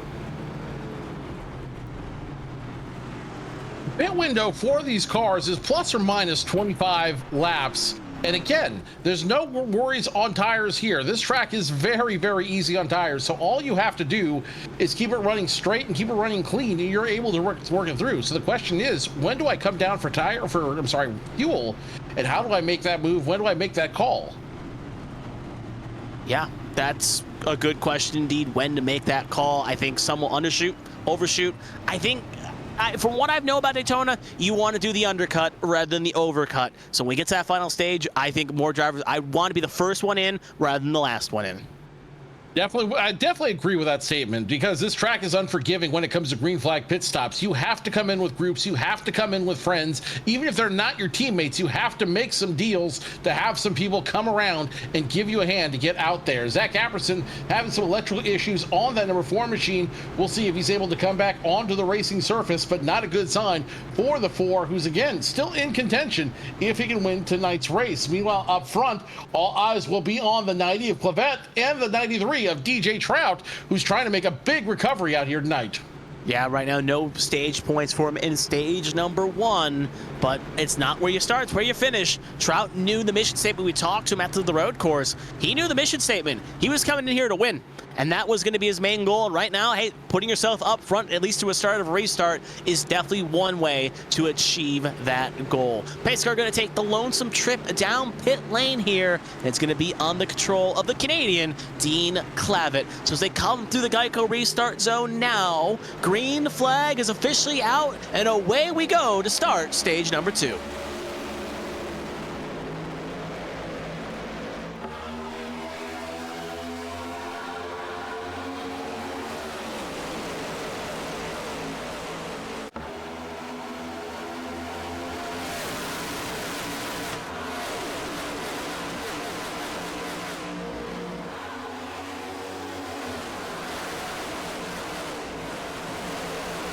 When we talk about teamwork dynamics, you're starting to see it come into play. Both Trout and Clavitt, teammates at Premier Racing Club. So now they're going to do, and since they're hooked up, they're going to do everything they can to work together and try to maintain a stranglehold on this race. Because they're on a different pit strategy, I don't think they're going to be able to run the entire length of this stage up front, but they are going to work together, and you'll see them coming down pit road as early as well. They want to try to undercut and see if they can play the race backwards and win the race on pit road. Meanwhile, a lot of hungry drivers coming up to challenge them, including that 96 of Chrissy Ryan, who's getting the shove from Lily Sharp. I think a lot of drivers say it best. You want to work back. It's basic math arithmetic where you have your number you want to hit, and it's sometimes better to work backwards from what you need to hit rather than working from where you are now to try to get to that number. A bit easier, at least in the math capacity, to do it. And right now, these drivers are doing that calculation, going about, I don't know, 200 miles an hour in the virtual sense. But right now, Clavitt, Trout still leading on the low line. Ryan getting some help there from Sharp on the high side along with Wanzing. But we saw this at the beginning of stage 1. Inside line got the charge, inside line pushed, and then the outside line started to get going, and then it, like a yo-yo, like a pendulum, it went high, low, as Sasek just gave a big old shunt to Kristina Ryan there. Ryan was almost sent squirrely there, but she, keeping the calm composure, kept that car under control.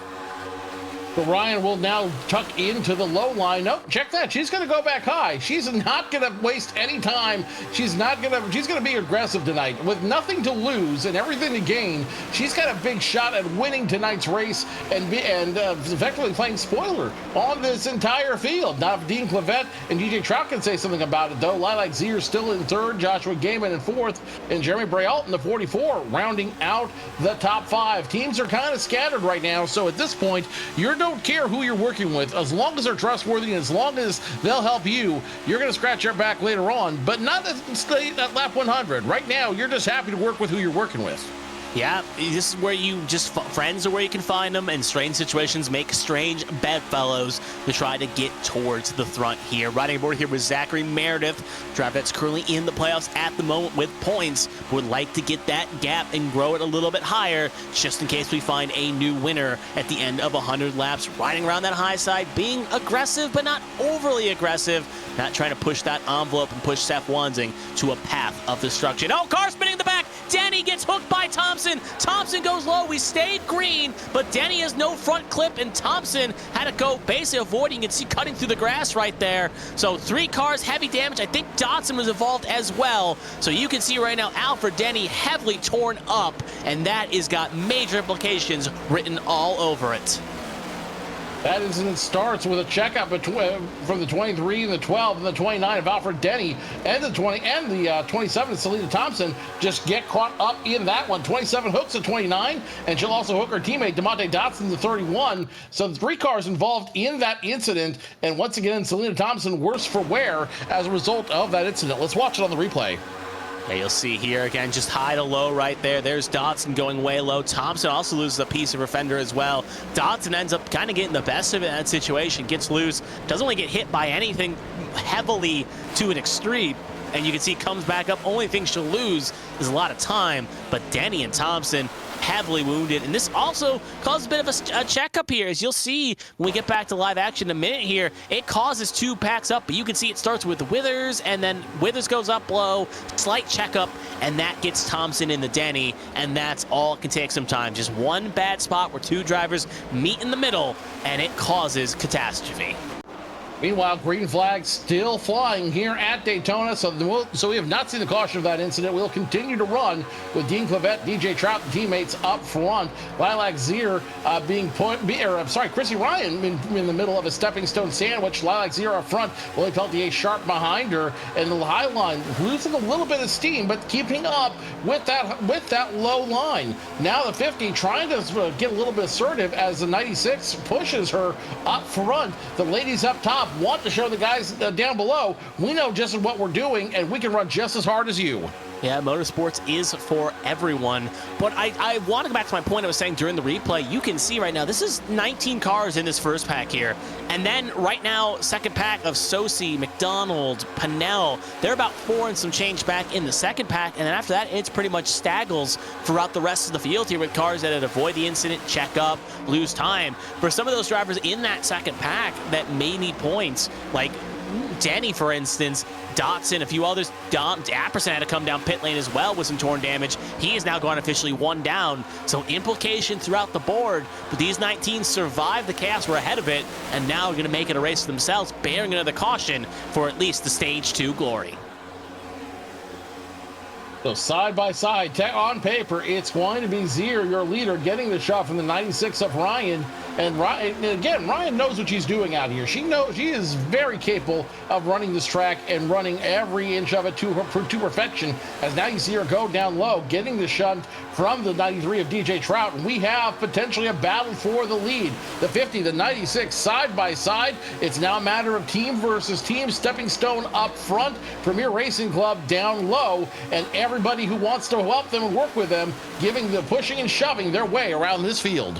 Pushing, shoving, but leaving enough respect to make sure they don't have a repeat of what we saw with Denny and Thompson. Ryan now leading that charge on the high side with Seth Wanzing. Wanzing, a good driver at these super speedways, will always make a third line work if he needs to in a pinch. Came second last night, and that you can see Ryan now jumping low. Will have to hold that thought, as now Wanzing will lead the high train here with Meredith in tow here. So teammates by proxy on that high line working together, while Ryan now on the low side with Zier feeling very comfortable as they've been locked bumper to bumper at least since the at least couple laps to start stage number 2. Lap 37, we're not even halfway through stage number, well, plus or minus halfway through stage number 2, as now the 96 goes up high, and the 96 Kristina Ryan back to leading this race. She's going to go back down low, which should yield the lead to the number 5 of Seth Wansing. The 17 of Zach Meredith also up there, and look who's up there as well, the 00 of Casey Wygant. Wygant has been struggling all season. It's been checkers or wreckers for him all season long, and now the 00 has a chance to go from 00 to potentially double hero if he can win this race. Yeah, he could match the double digits on his car with 2 wins this season. And again, momentum is a tricky thing, and if you can find it at the right time, it can give you the momentum going into the playoffs. So Wygant knows it would be a good way to start his playoffs, or at least start his playoffs in 2 weeks' time, by finding that elusive victory. Wanzing right now still controlling the lanes on that high side, but Ryan, Zier, and company on that low groove moving. But you can see some separation on that low line. Big distance between Trout and Sharp, and that could be to the detriment of that low side here, as there's really not in lockstep here. They're kind of leaving each other room here, while that high line is kind of all together like a well-oiled machine. Everyone working in lockstep right now as we score lap number 39, 12 to go before we hit the end of stage number 2. And it's going to be the 5 of Wansing still leading, as Chrissy Ryan now getting some help from the Stepping Stone drivers down low. They're going to hook on to the back of that orange and blue 96 machine, and they're going to see if they can make some noise to try to end stage number 2 here. The high side, though, still the place to be, as they just have way more momentum on their side. Even though they're snaking around a little bit, I would be a little apprehensive. I'm running that high side right now, worried that the pushing may turn to shoving between the 5, the 17, and 00, which could cause a major incident down the line. It could, but more cars you can see right there with Roberg jumping to that high side. But if you want to see right now a well-oiled machine, take a look at Joshua Sosa right now and Dylan McDonald right now, currently sitting right there. They were 4 or 5 seconds back about 10 laps ago, maybe 5 laps ago. They have cut into that, and they have officially caught back up to this lead pack here. So I thought they were dead to rights, no chance at points, and they have worked together, and they said, we're going to get back up there. Sosi was the Pied Piper. He led the choo-choo train, and he is so far held to his promise. That's what you want to see in a leader sometimes, as he has gotten these drivers back into contention to fight for stage points here. So Seth Wansing now your leader up front. Zach Meredith in second, and Pacey Wygant in third, and the 23 of Tommy Withers found his way up to position number 4. Highline continues to be strong as all the drivers up there seem to understand the assignment. They just want to run clean. They want to run in that line so they can run basically just like a big freight train. Everyone getting the draft from each other to keep punching a hole through that air and getting around the track in the fastest way possible. Only 4 cars now on that low line, 5 if you count the 93 of DJ Trout down there and the 90 of Dean Clavette. Definitely the high side has more horsepower, but the low side will not be denied their chance at winning. Yeah, they will not be denied. And you can see right there, one car, Matthew Boone, going to jump in low. Trout really has not stayed close to that line, and you can see it's allowed other drivers to take advantage. Maybe Trout not wanting to press the issue, not get the car corn up, but he is now fallen back outside the top 20 just by being a bit lackadaisious. But now you can see how you were talking about that high line being calamity right there. Sosi almost just got in the back of the 9 of Sasek, and not a clean shove. That was basically a hands-on deck shove that could easily turn into mayhem. That high line, again, all linked up, but it's one bad gust of wind, one feather drop, one itchy nose away from maybe seeing a lot of cars heading to the shadow realm there. So they'll have to keep it careful, but they're keeping it in a fine line between wreck and clean. As you can see right there, McDonald have a few blanks, and Peach going to jump to the low side. But up front, it's still the Wansing and Meredith show as they're leading that high line, but Kristina Ryan not going away on that low line. She is keeping the fight and keeping the charge. Side by side, they continue to run, scoring lap number 43. 8 to go before we close out this session, this stage, if you will. And the 5 and 96 now side by side, continuing to drive as hard as they can, leading their lines into battle. And I don't think we're seeing the last of this fight just yet.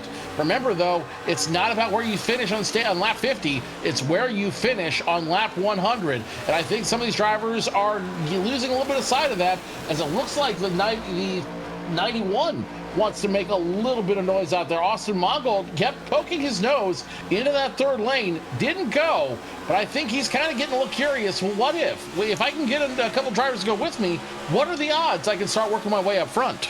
Yeah, that's what a lot of drivers think, and that's what separates the good super speed drivers from the great, knowing when to make that move. You'll see on the high side here, they're going to put Apperson a lap down. Wygant just shoved Wansing out of his line, and that's going to send Wansing all the way to the back, presumably. That is not going to make any friends back-to-back weeks. Wygant has not made friends at Daytona. You'll see right there, that's the Miller Lite machine. He just got shoved out of his line. He was leading it, and how you can go from a half to a have-not in just the span of a couple corners.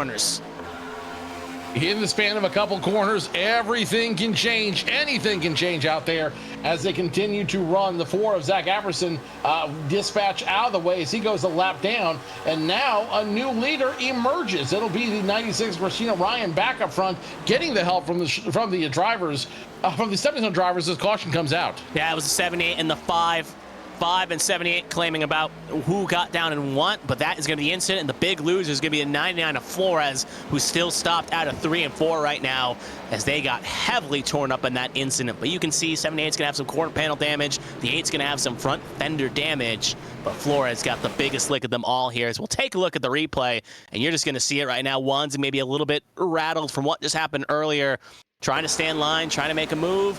Yeah, 78 just came down the 5 and sent the 99 with him, and the 99 got the big old hook that sent him around.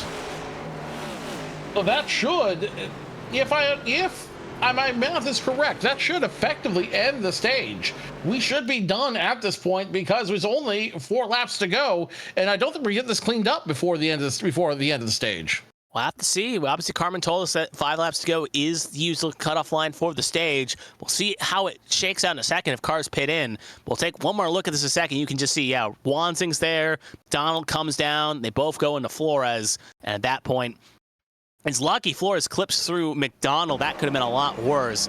And then you can also see Gaiman involved in both incidents. He gets a little damage. And Apperson was poised to get the lucky dogs. Now probably not going to get it because he got that little scratch there with Clavitt. So now the question is who will get the lucky dog here regards to this incident. And it's going to be Josh Arnold as we hear it down the pipeline. So Josh Arnold was going to get the lucky dog there anyway because he had already gone 1 lap down. Apperson was 9. Oh, okay. Back to the record. So anyway, we'll see here cars pitting. I don't think the stage ended because Ryan, Zier, Sharp, Wygant, Meredith, a lot of the field stayed out. Handful of cars now coming in. So it looks like stage will continue. So it's going to be another dash to the cash here. 2 green-white checkered effectively to end stage number 2. But there you can see McDonald. He's a bit torn up. You can see Apperson in the box. You can see other cars coming in. Basically, everyone about 19th on down elected to come in. While the top 18 electing to stay out here and make a dash for some stage points.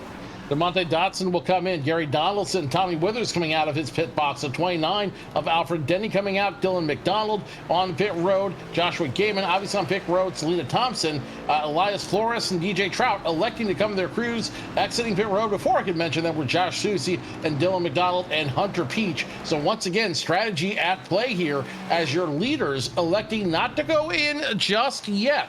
It's either a strategy call or they're gonna let them go back racing for a 2-lap finish. I think we should ask Kristina Ryan herself real quick. She's our race reporter. We didn't touch her in stage 1, but we can figure out in stage 2 real quick exactly what's going to happen here at the end. Kristina, this is Carmen from the ABN booth. You got a copy?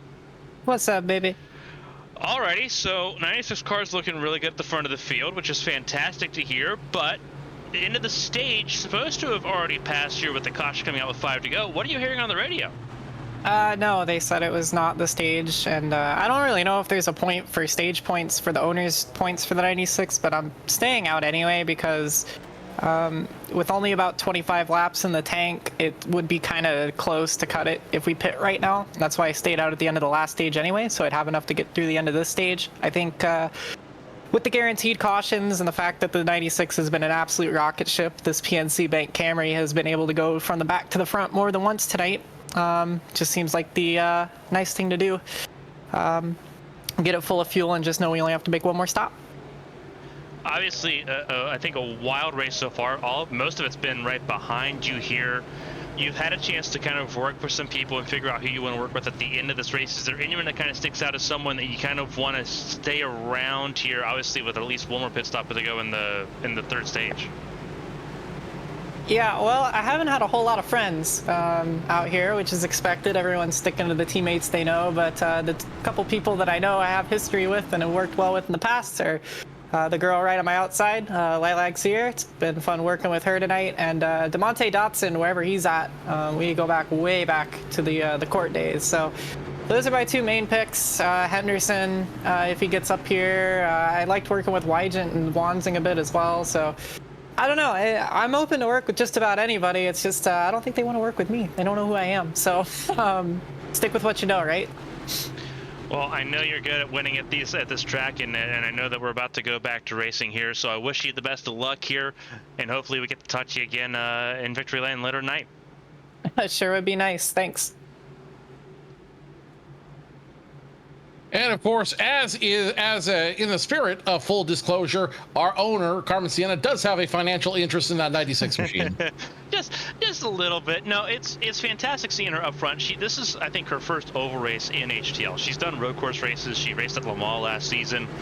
She's not raced at Daytona, and this is, as we mentioned at the top of the show, this is kind of her bread and butter. So they're giving her a chance to be on track and actually race with this group that she's watched at this point now for the better part of 2 years.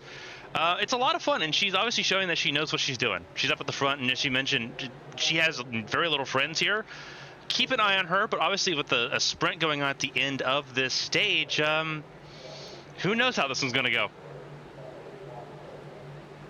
Anything can happen as we'll go back to green flag racing on lap 49. Again, it'll be a green-white checkered finish to end the stage. Pace car makes a hard left turn down pit road.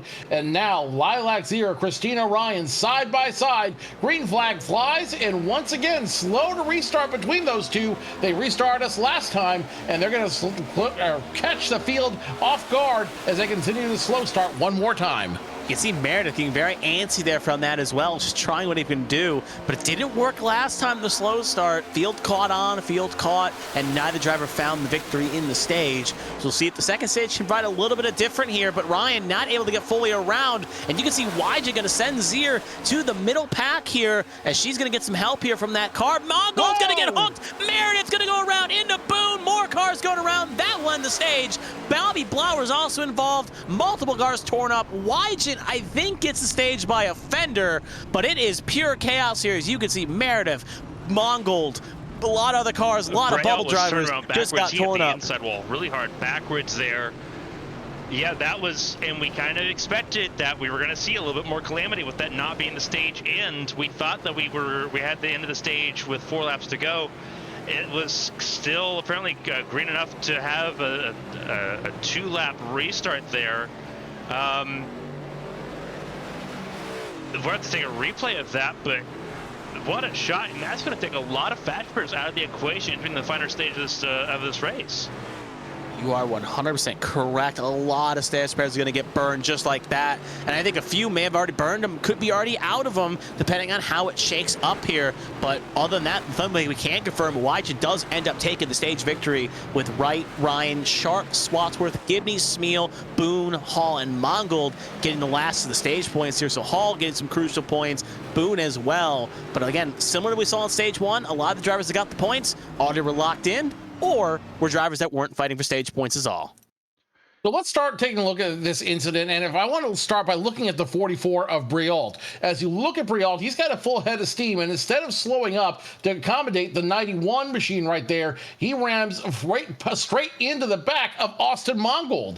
Austin Mongold has nowhere to go, so he will cut into the 50 of Lilac Zier and effectively gives her a pit maneuver, hits her on that perfectly on that left rear tire, and that's what sends her around into the 17 of Zach Meredith, and that's what causes a chain reaction to start the big one here at Daytona. You see it happen right there. This was an avoidable incident. I think this is easily avoidable, but impatience got the best of some of these drivers out here.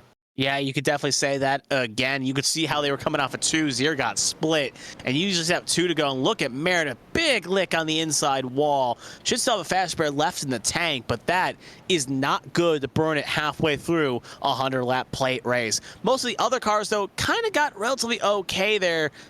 Minor damage to slightly heavier damage, but when it's right in the middle of the pack like that, you can just see the heavily torn up again. So we'll take a second look at this again. You'll just see there's the shunt, get into the quarter panel, right into the 17, right up the road to Boone. At this point, cars are just trying to skate through, but 9 gets through relatively okay. No, Henderson gave a side check to one car a little bit further back. You can see Trout going through the grass. Again, maybe hurting the suspension and the real cell value, but other than that, that car looks relatively fine.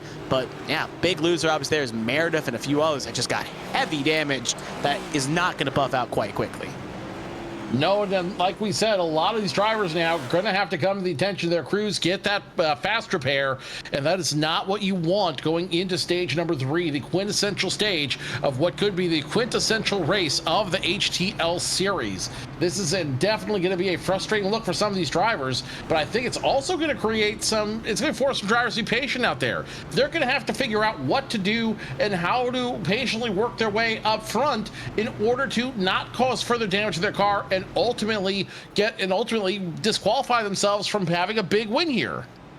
Yeah, getting disqualified from a big win by getting yourself some damage, it changes the strategy. Because now if you have that fast pair, if you're like a Pinnell, a Swatsworth, Ryan, you know you still got that in the tank, you can be aggressive. You can kind of change your lines here and make it accordingly to what you need to do. But if your cars that don't have it, your ideology changes. And for drivers that are on that line, for those drivers that are in must wins, you have to sacrifice right now going hard, going aggressive to get yourself in a spot late, or at the same point though, maybe with 15 to go saying, look, I got to make sure, because we know there'll probably be another wreck, I got to make sure I keep the car clean so I at least have a chance to go with 5 to go. Fortune favors the bold, but now it's a risk reward. For some drivers, you're pretty much going all in for these next 50 laps, and will the house take the money or not? Only one driver can take the whole pot, and only 16 can take the pot of the playoffs.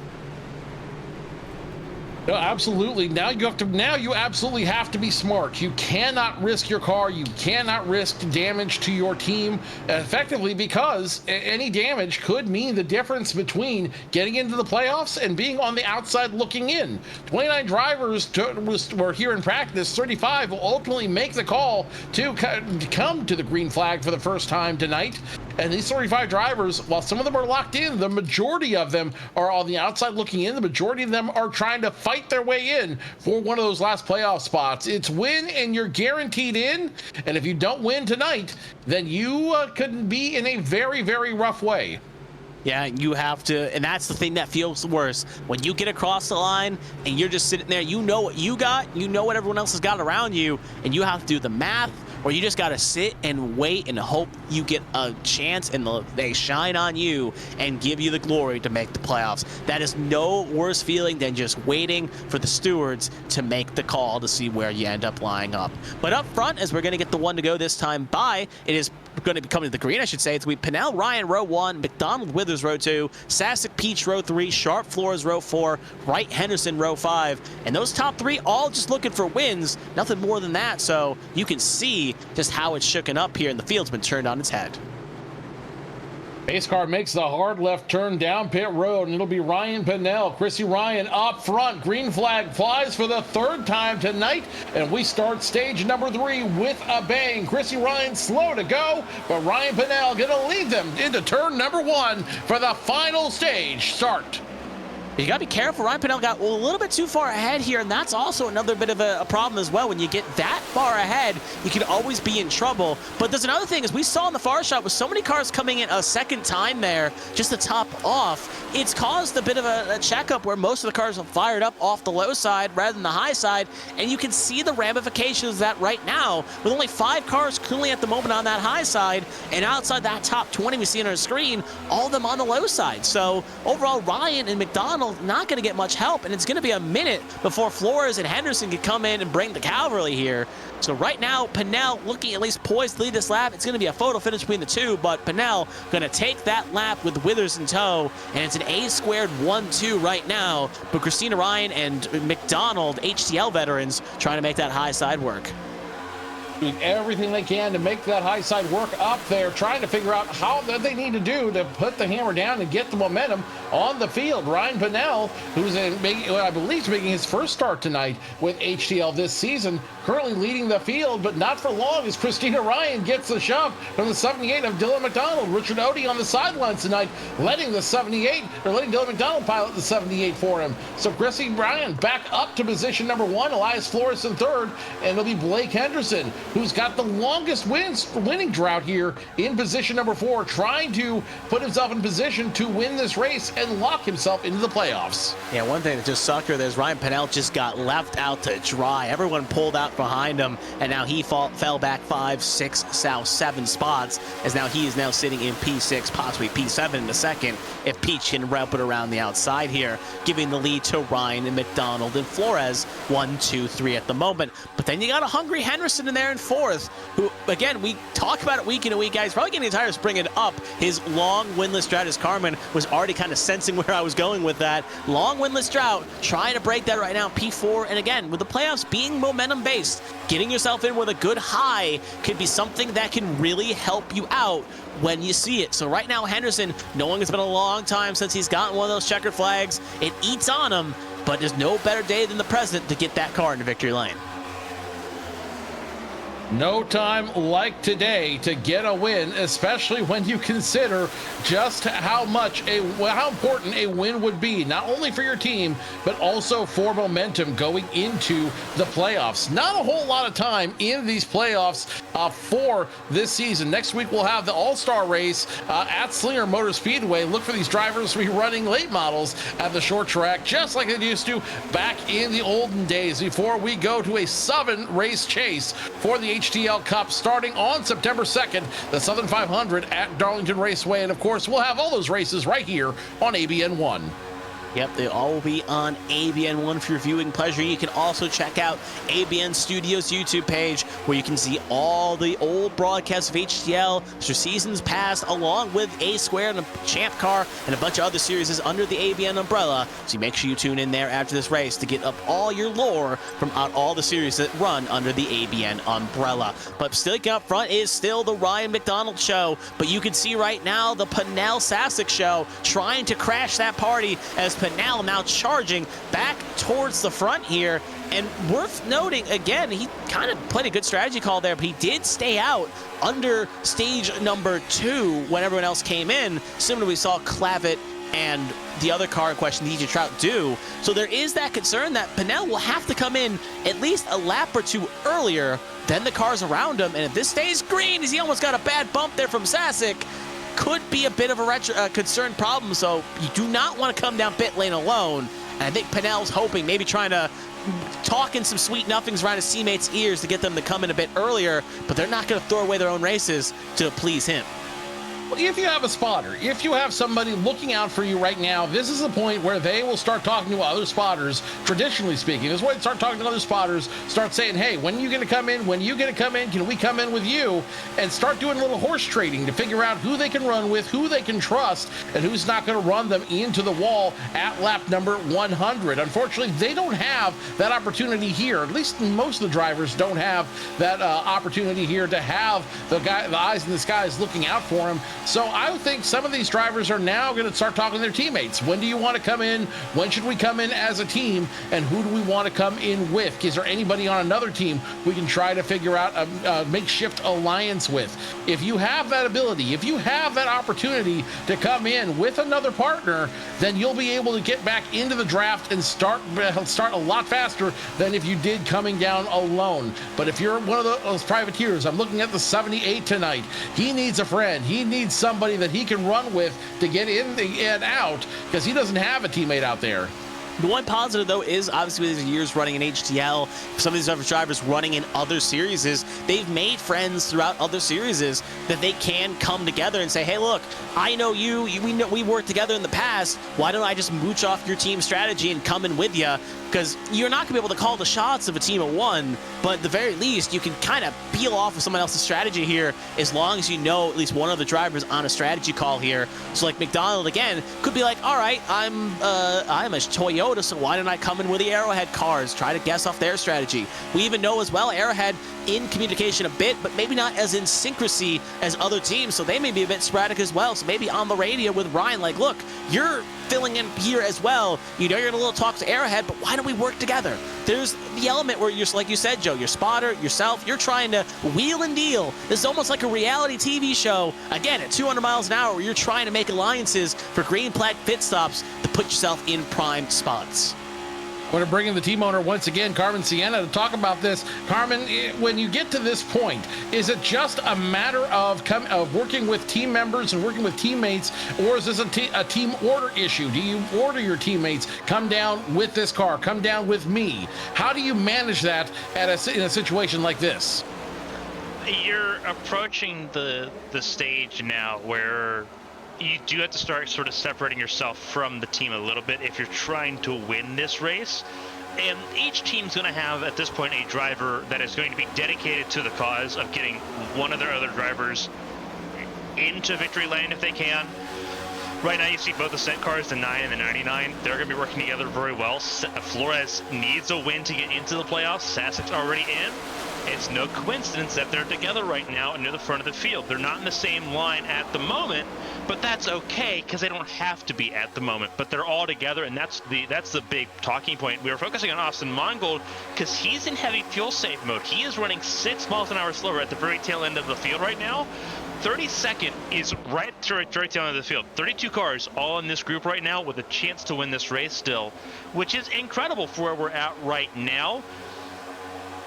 It's sort of about your position with Kristina Ryan. Her objective is just win the race. Like, that was the directive for the 96 car that is currently outside the playoffs. Win the race. Jeremy Brayall, not too happy about this right now, in the top 10, currently sitting with a good chance to get the points to get into the playoffs, with Dustin Hall sitting in 28th right now without a fast repair. Things can change, though, on a dime. We've seen that happen so many times at Daytona. Every driver's got a role in some way, shape, or form. Either they're going out to win or they're trying to support someone who can. You look at the likes of Stepping Stone. It's all about helping the 55 car win. If you look at with Arrowhead, you've got 2 different cars that need a win, especially with the 11 now out of the playoff running. They've only got 1 car in at the moment. You look at Henderson. He's trying to win, and he's got right now the best chance for Teamstone Motorsports of winning. Meredith right now sitting with a shout to try to lock in and just score some points there to get in to the playoffs. But some drivers are just looking for a good result too. But in my team strategy head, being at Daytona, the objective is just, okay, especially right now with Arrowhead being so spread out right now, the objective is just get to the front. Get to the front. If you're together, work together. If not, go for broke. Because you can't sit at this point with laps ticking away so quickly and a pit stop coming here in about the next 10 laps. You can't sit and twiddle your thumbs and just kind of wait for things to happen. At this point, you need to start charging and making things happen. With everyone being single file right now, except for like 3 or 4 cars, that tells me that pit stops are coming pretty soon. And I think sooner than a lot of drivers were hoping they would. And we know those concerns as well when we talked about the range being 22 to 27 laps. And if you recall to the viewers at home that may have tuned in for the A² Cup Series at Talladega, they had the same fuel concerns. And when they came in about lap 75 to a run to 94, the tank was only good enough to get you barely close enough. Most of those drivers had a save, and it became a point where a car would be in the back, would go full throttle to get towards the front, and then lift off the gas and try to gain spots here while others saved up. So it's risk reward, and you can tell when cars are electing to pit here, they'll mosey on down and try to get in line to make a move. But you can see right now in that first pack, it's all she wrote. But in the second pack, they're getting a little bit scrappy. Gibney, Zier, the 97 of Roberg, the 55 of Wright are trying to get a little bit forward here, allowing this first contingency kind of just to rest on the Royals here and not make it a fight. There's also that other kind of monkey's paw wish. If we get a caution right now, no one probably can comfortably make it to the end. So it's not what you want to see. And you can see right now, I'm hearing radio chatter drivers just so concerned that this could end up going topsy-turvy as Clavitt now leads that high line in the second pack right now. But Gibney was able to get low and now lead that train. Now he kind of controls both lanes here. Yeah, but you see the top 9 broke free. They're big time. Top 9 broken away well and clear by almost 3 seconds. And as this 2 lanes battle, the big thing between what happened in stage 2 where Susie led the group back in, they were single file. They weren't side drafting each other. You side draft, you're slower. So right now you're seeing, especially with Clavitt leading that outside lane, they were a lot slower because they were trying to side draft. They were working against each other a lot there.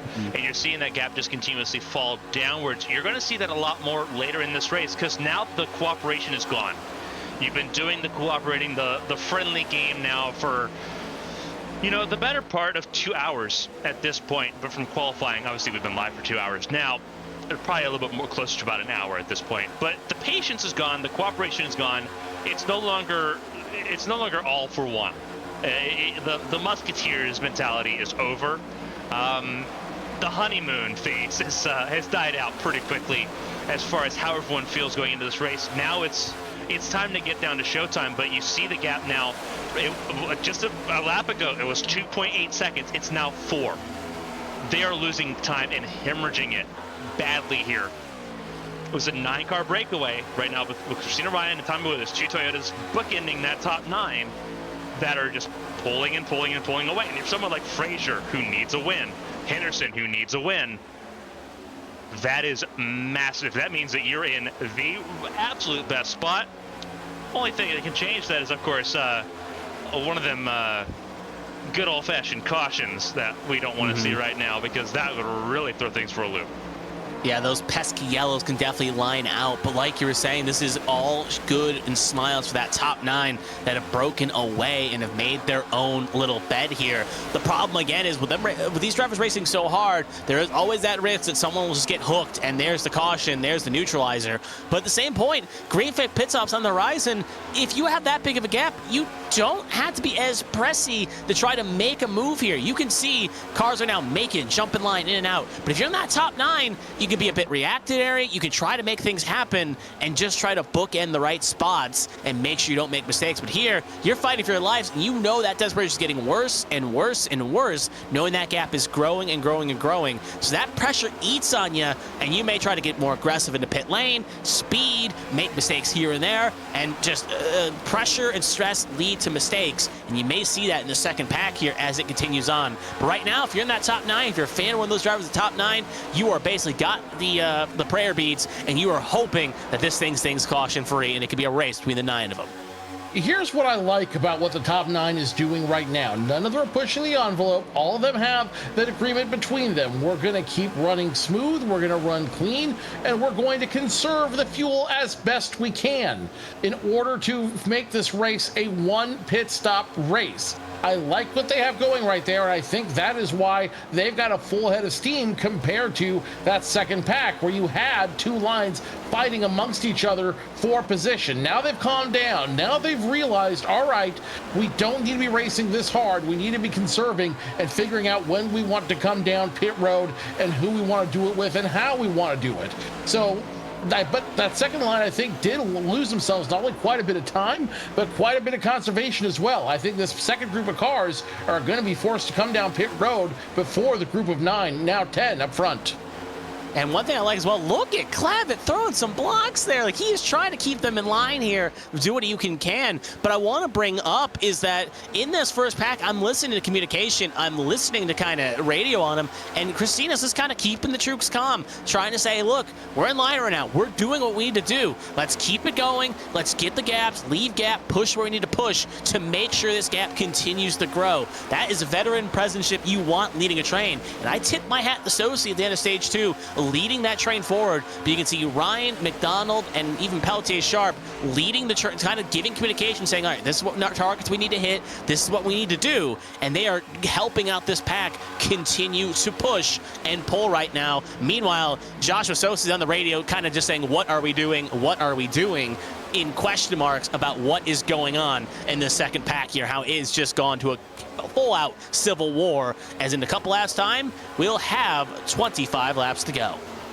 With 25 laps to go, it's still anybody's race from all throughout the field. Let's go ahead and take you through where they stand right now. Chrissy Ryan, the ringer, now still up front in the 96 PNC bank machine. Behind him another sub, Dylan McDonald, running for Richard Odie in the 78 machine. Ryan Pinnell, another sub, running in the top 3. So sub, your top 3. Then there's Eli Sasek, who we know is fast as a champ car, running 4th in that draft as well. Behind him, Lily Peltier Sharp, last week's winner here at Daytona International Speedway, the road course. She's trying to make a name for herself and pick up another top 5 in order to have some momentum going into the playoffs. Blake Henderson, as we have our first taker down pit road, Ryan Pinnell, he's going to go alone.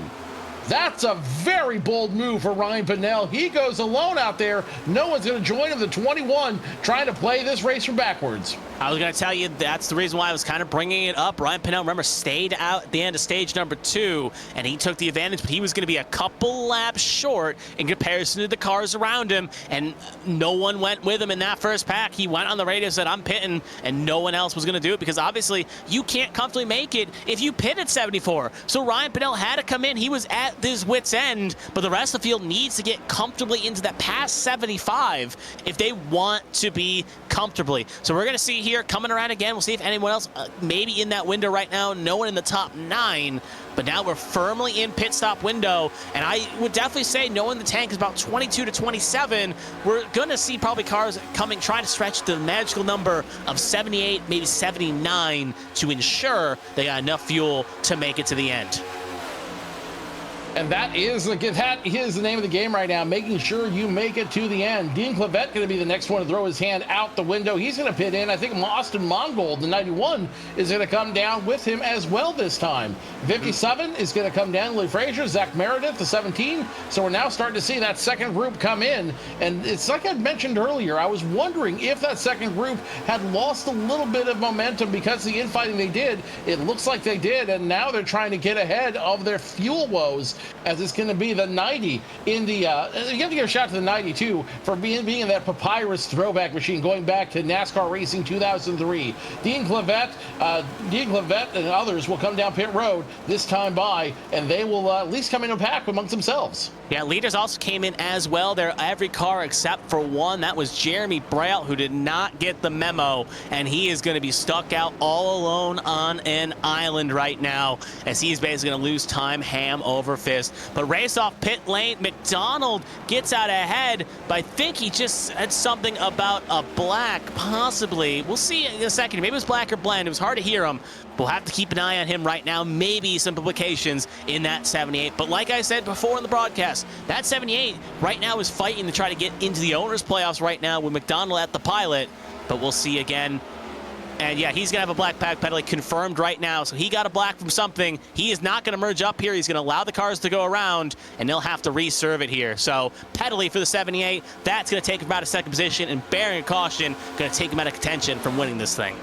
That is a heartbreaking mistake for the 78, running so strong for Richard Odie, who normally is in that car, the rookie by himself, now going to have to come down pit road and serve that penalty. Heartbreak for that 78 crew, and that's just how fragile this race is. That's all it takes. One misstep, one mistake, and your race goes from good to terrible. As we see some more drivers coming off pit road this time by, it's going to be Lilac Zier, it's going to be Lee Frazier, James Wright, Matthew Booth, all coming off of the pit road to try to get back into this race, as Kristina Ryan's starting to collect those group of leaders behind her.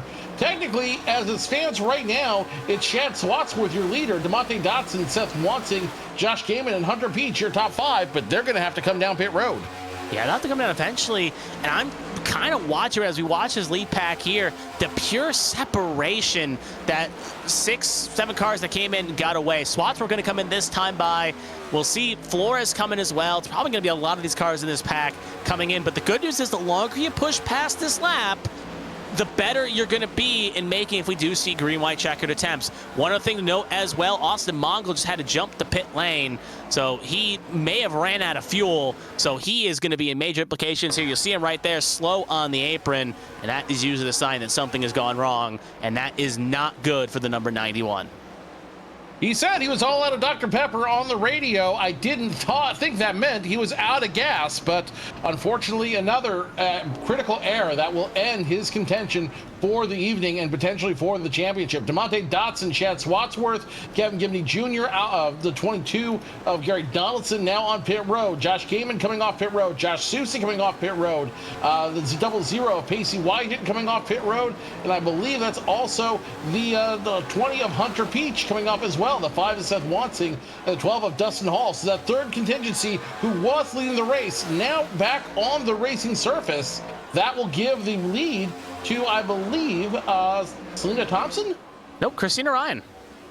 Kristina Ryan. Yep, she cycled through, and you can see the second pack blending in, but this is what was so crucial about pulling away here as cars are pulling up, trying to make moves, but it is right now a 6-car contingency up front, and the one positive of these next gens is that you can make 6 cars work and pull away. The only downside is they came in 3 laps earlier than the other cars that came in the second contingency, so if, again, green-white checker, caution breeds cautions, they could be in a bad spot not to make it if we see that. But if it stays green, this is looking like it may be a race between Ryan, Sasek, Henderson, Sharp, Withers, and Frazier. And if we take a look at some narratives here, obviously Ryan already not in a situation where she's good. She's going to be just racing for her own pride here. Sasek locked in, Sharp locked in. Then you got Henderson, Withers, and Frazier. Henderson in the top 16 right now, but getting that win would feel so beneficial to him. Meanwhile, with Withers and Frazier's, Withers is currently 30th in the points, and Lily Frazier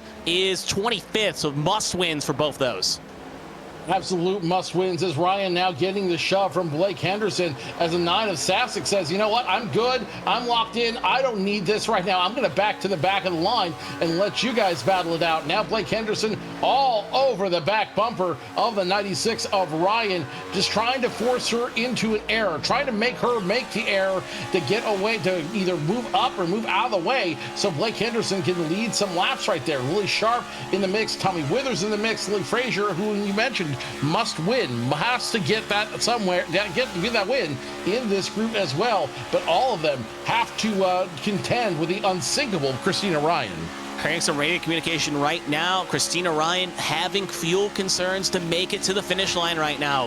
Her economy isn't the greatest right now, leading this train for so long. There's a bit of concern right now on the radio, maybe working with Henderson, saying, Henderson, you got the all clear to get me if you got the fuel, because I need to make sure I got enough to make it to the finish line to compete. So we'll may see Henderson come around here in a lap or two to make a move.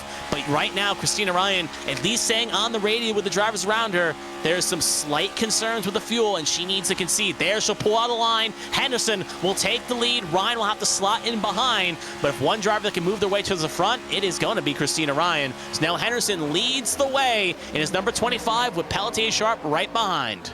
But again, Kristina Ryan doesn't have to win this race. There's no implications for her to win this race, so she can bow out gracefully and just kind of ride around to see if a mistake's going to happen or if a caution flag comes out. Blake Henderson, he doesn't have that liberty. He has to win. He has to, not only for his own pride, breaking the winless streak here in the HTL Cup Series, but also to get that momentum, to get that push into the playoffs. The dead man wants to rise like a phoenix, and he has the opportunity to do so now if he can last the next 18 laps.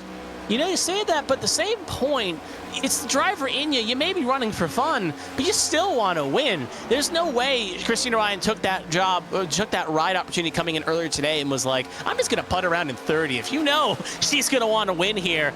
And right now, again, has to save that number. But the minute she gets that all clear, she's probably going to push towards the front here and not bow out as quick as she probably wants to. But right now, Henderson's still leading the way. Then is Sharp. But we got to consider the Withers and the Frazier variable right now. Both are in must-win. Both, if they want to contend for a championship, have to find victory here tonight. No points will get them in, and if one of them wins. Right now, if you're a fan of, we don't know upset. We'll get the updates later on who's the last driver, but we got to go provisionally. We'll say it's Jeremy Braille right now. If you're a Braille, if you're a Hall, if you're a Denny fan, you are not hoping that 23 or that 57 find the way to victory lane. You want the 25. You want the 71. You want the 9, because at least the 25 is above the line. You want a driver that's above the line or not race for other thing than pride to find victory, because that 23 and that 57 can punch their miracle ticket, get it before the car turns into a pumpkin. They will be smiling like the cat named Canary, and it's going to be the most crucial time and the most stressful time in racing, the waiting game, to see if you're fighting for a championship. 17 laps to go at this point. Blake Henderson leads with no contest from Lily Sharp, Tommy Withers, Lily Frazier, Eli Sasek, or Kristina Ryan, who's slowly starting to lose that draft. I never said she was going to putt around in 30th, but again, she doesn't need to win this race. There's no pressure on her to pick up a win for Arrowhead Motorsports. Would she like to? Absolutely. Is she going to? Time will tell. I think it's going to be a caution flag that will determine how racy the 96 is from this point, as you see that lead pack passing the 78 that was in contention to be in that top group. Meanwhile, back in the second contingency, Joshua Gaiman. Josh Gaiman leads Shad Swatsworth, Josh Susi, Pacey Wygen, Hunter Peach, and Seth Wansing in that second group as well. That will round out your top 12 right there. And this second group has to do something. They're all running in line right now. They're all pushing each other. They're all helping each other catch up to that line, to that first group. But when you look at it, there's a 6-second difference between the 96 of Ryan and the 33 of Gaiman. These guys need to figure out something quick if they want to close that gap and try to catch up with Blake Henderson to challenge for the win. I think the good thing right now is they got the strongest soldiers up front right now to try to make inroads, and right now Gaiman is doing that successfully. It's already cut down a couple tenths here, and we saw Sosi under the last stint, stage 2, basically in about a span of 5-7 laps, got the car from about 4 seconds to about a second. So if there's anyone I feel comfortable doing it, it's that Valkyrie partnership with Arrowhead right now with Swatsworth, and right now they've gotten it to 5 seconds. So they're not making the best inroads yet to get there, but they're doing what they need to do. They've gotten it settled out now to 4.89. So hold your horses right now if you're in this top 6. I don't think it's going to be a race between the 6 of them if this stays green. We saw Henderson had to get out of line, also check up as well to get to the back, and now Pelletier Sharp leads the train. Now the question is, what's Sharp fuel looking like as well? Will she have to jump back in line and give it up to Withers, or is this going to be, she's going to try to hang on and say, I got the fuel to make it? We'll see what happens. We'll see. It'll be very entertaining to see what happens as now Blake Henderson yields the lead to Lily Sharp, who is a driver not known for giving up, not known for walking away from a place where she can push out there on the field. So Lily Sharp will now take the lead as the two leaders will go to the back of the line and start saving fuel, hoping for a caution flag. There goes Lily Sharp. She's going to give the lead up to, I believe that's going to be the 23 of Tommy Withers. That's correct. Now Tommy Withers and Lily Frazier in a very interesting position. They do have to win. Are they going to push it for the next 13, 12 laps out there as everyone else behind them has gone back into line to save some fuel? Kristina just went on the radio and said, we need to pick up the pace. They are coming. Damon has shaved off a second and a half. It is now 3.7 seconds to Tommy Withers right now with that second pack and that contingency. They are coming and they are closing it now to 3.5. So they are putting the foot down. Ryan on the horn saying, we need to pick up the pace or we are going to get caught. And it is going to be all hands on deck right now. You can check by the fast laps and the last laps. 1.9060 for Kristina Ryan right there. Gaiman running a smidge faster that time by. So they are going quicker. They are putting the foot down. For reference, this pack going about an average of 46.8 on the lap times, 46.13 for the second pack. 7/10 a lap last time by. We'll have to check an eye on the guns again to see where they get, but about 3 mph difference as they're coming to the line to start 11 laps to go. 11 to go at this point. Lily Frazier and Tommy Withers not looking to give up that front row just yet. Eli Sasek, Kristina Ryan, Blake Henderson, and Lily Sharp, your top 6, as now that second group is within spitting distance of that top group. And this may not necessarily be a bad thing if you're in the back of that group. If you're a Lily Sharp, if you're a Blake Henderson or Kristina Ryan, them catching up may not be a bad thing because you can use their draft as they come along to try to help you and give you that extra lane to start doing battle with the leaders up here. But the thing is, if they don't take advantage of that, if they don't figure that out, they're going to get past on the outside from that line going faster than them, and that could shake up the entire race completely. Yeah, that could be the thing that you just get caught napping, you caught with your pants down, and things can shake up quite nicely. And looking at that pack, it is basically a car contingency of 19-7. So rough math time, about 12 cars in pack number 2, but that is cars that will help out the likes of Henderson, Ryan, Sasek, who if they can time it right, can use that as a, like you were talking about, Joe, use it as a bucking bronco, get on the ride like a shooting star, like that rainbow power Mario Kart. Get it and run towards the front using that train. Sometimes having more people with you gives you more opportunity to make moves in certain situations. But right now, they're closing in 2.4. They will catch, and they will probably get there on estimation with about 8 to 7 laps to go. But they will get there. This is not going to be a race for 6 cars for the win. 9 laps to go at this juncture. No changes up front. Tommy Withers, Lily Frazier driving like their life is dependent on it, because frankly, their racing life is dependent on it. Eli Sasek, Kristina Ryan, Blake Henderson, Lily Sharp, they're getting a little more casual about it. They're not all over the back bumper of the 9. I think they are waiting to see when that other group comes to catch them, and if they can get on board with them to try the challenge for this win. Meanwhile, back behind them, Josh Gaiman continues his charge towards that group. It may be another couple laps, but they are coming hot and they are coming in with intention to win this race. Yeah, they are officially here, and even like right now, it's kind of a sad thing to hear the pack, that 6-car pack, all saying, kind of shaking their hands like, look, we tried to make it a race between ourselves, but it's not going to be. You got Gaiman, who, again, it takes one good car leading a train, and they found that in the superstar of the 33, as he has now gotten it down to 1.4 seconds here. And now the question is, if you're Ryan, if you're Sasek, if you're Henderson, do you try to time that bucking bronco and get in front of it, or do you just say, let's ride the inside right now and just see what happens?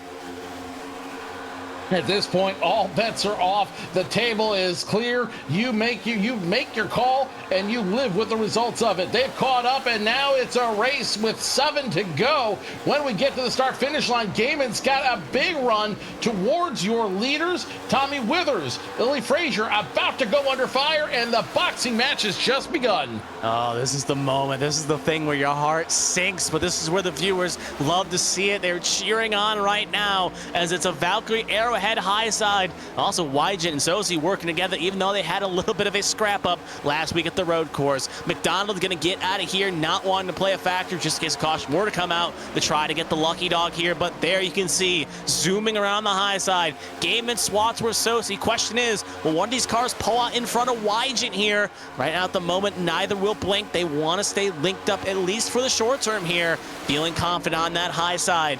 6 laps to go. Gaiman now leading a lap here ahead of a contingency on the high side.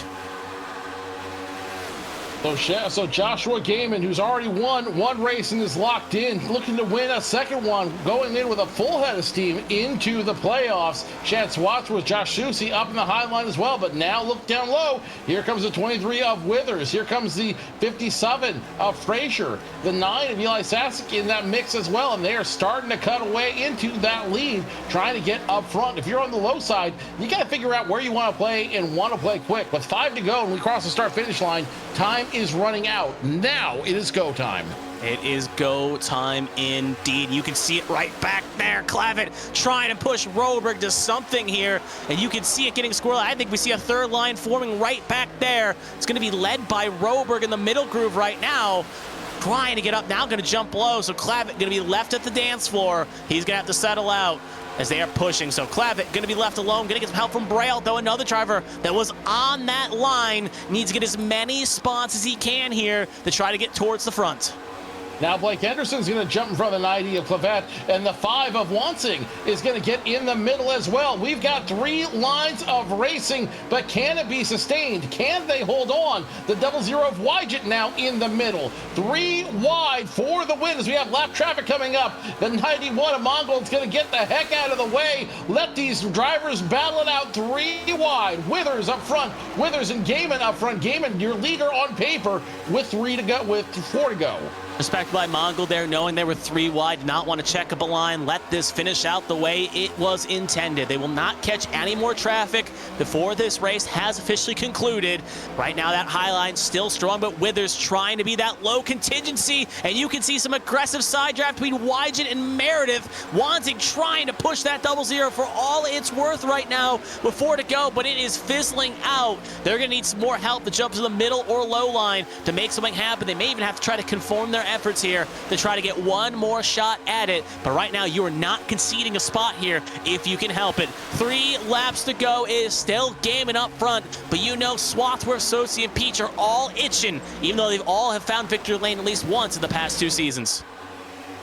So Joshua Gaiman now getting a great run with 3 to go, 2 to go when we hit the start-finish line. Chad Swatsworth immediately behind him. Josh Susi, Hunter Peach, DeMonte Dotson, your pole sitter, rounding out the top 5. But here comes Chrissy Ryan in the middle, Lilac Zier down low. This race isn't over yet. In fact, I think it's just getting heated up. And one mistake out of one of these drivers out here, one error, and you've got a whole new race going on. Chrissy Ryan navigates the middle to go down low. Now Hunter Peach is going to jump in front of the 95, and they've got new life on the low side.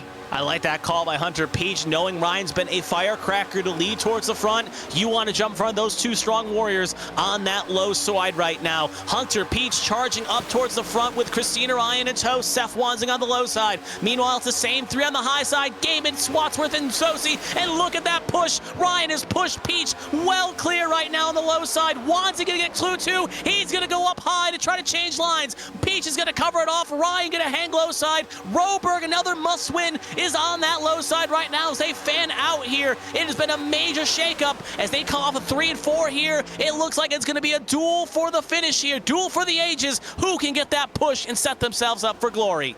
Ryan's got a full head of steam going on to the front stretch. It'll be 1 to go, presented by Henderson Graphics, and it will be Kristina Ryan at the lead. It'll be Martin Roberg pushing her, and Lilac Zier in that top 3 as well into turns number 1 and 2. Ryan's got the advantage. This is going to be enough for Roberg to stay in second. We knew it was close on math. Wasn't must win. He needed some stage points. Didn't get it. You know a win would make him feel so much easier than the stress of waiting. Wanzing pushing Hunter Peach down the backstretch aggressively. Going to try to cut off the Gaiman train. You'll see it right there.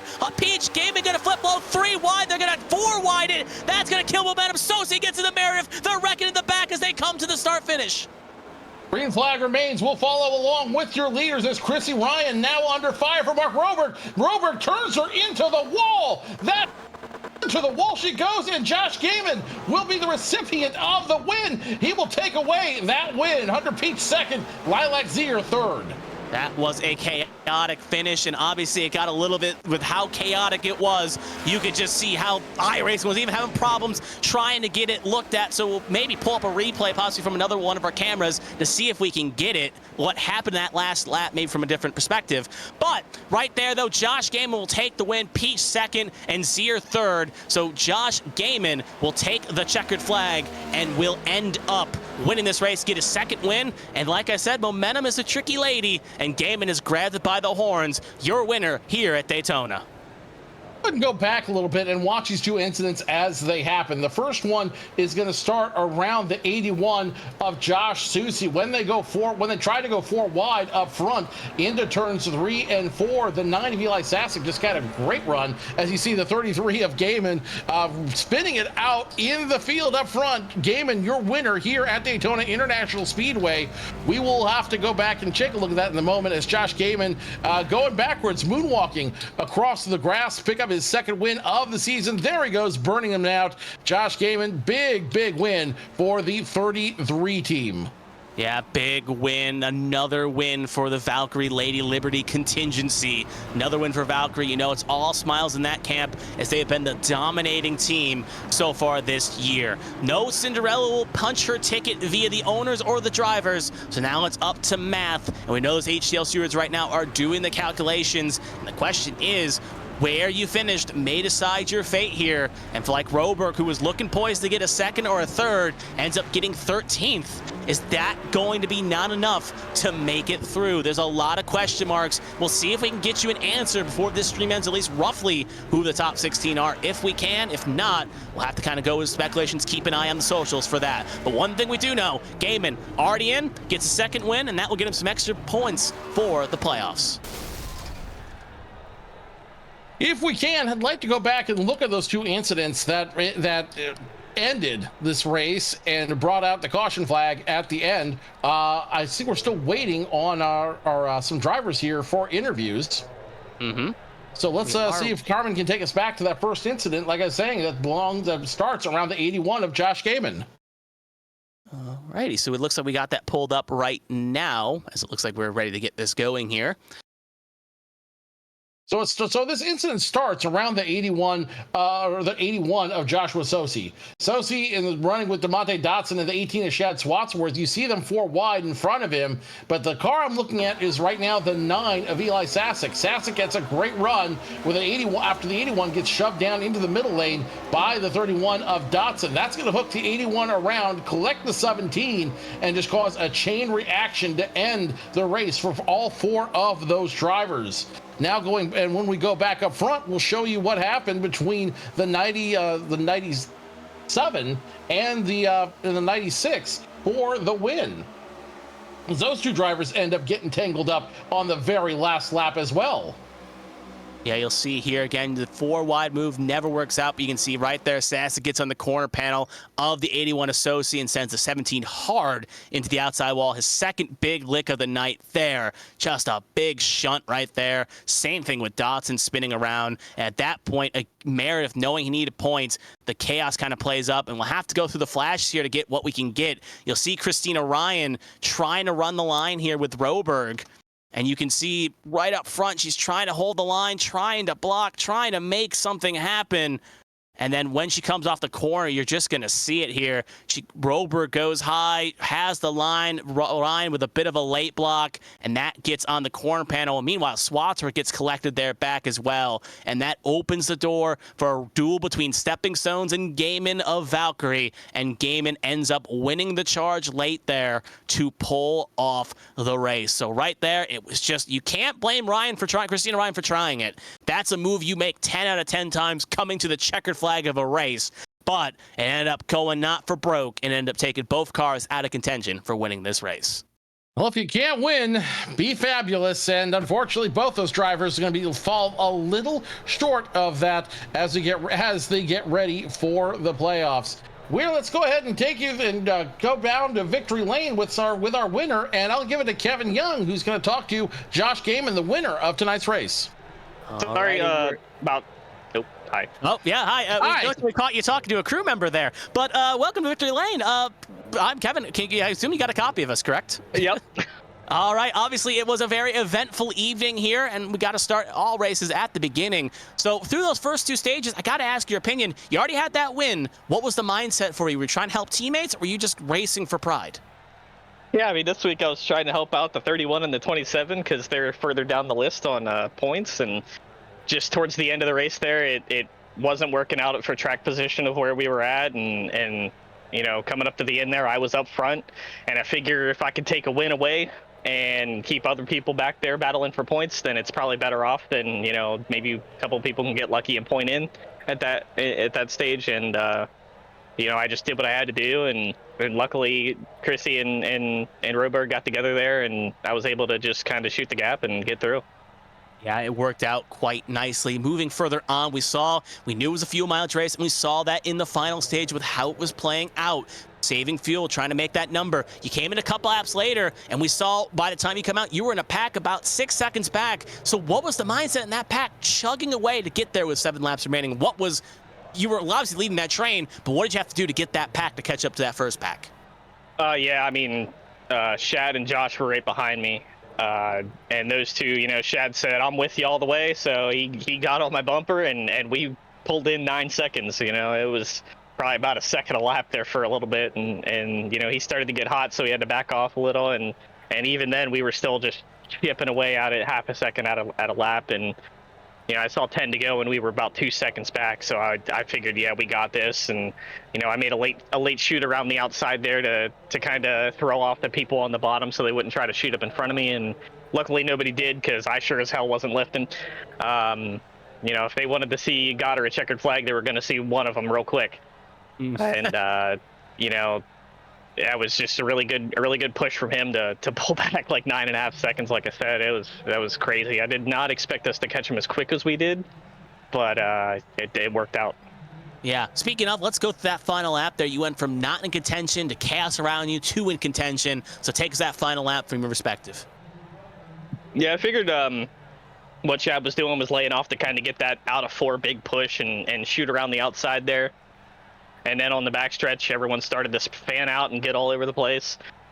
So I just had to shoot down low, and I knew if you side drop on this car on the right side, it like you threw a hook out of the car and on the bottom, you know. And was luckily got on the outside of Lilac there and just kind of held the line.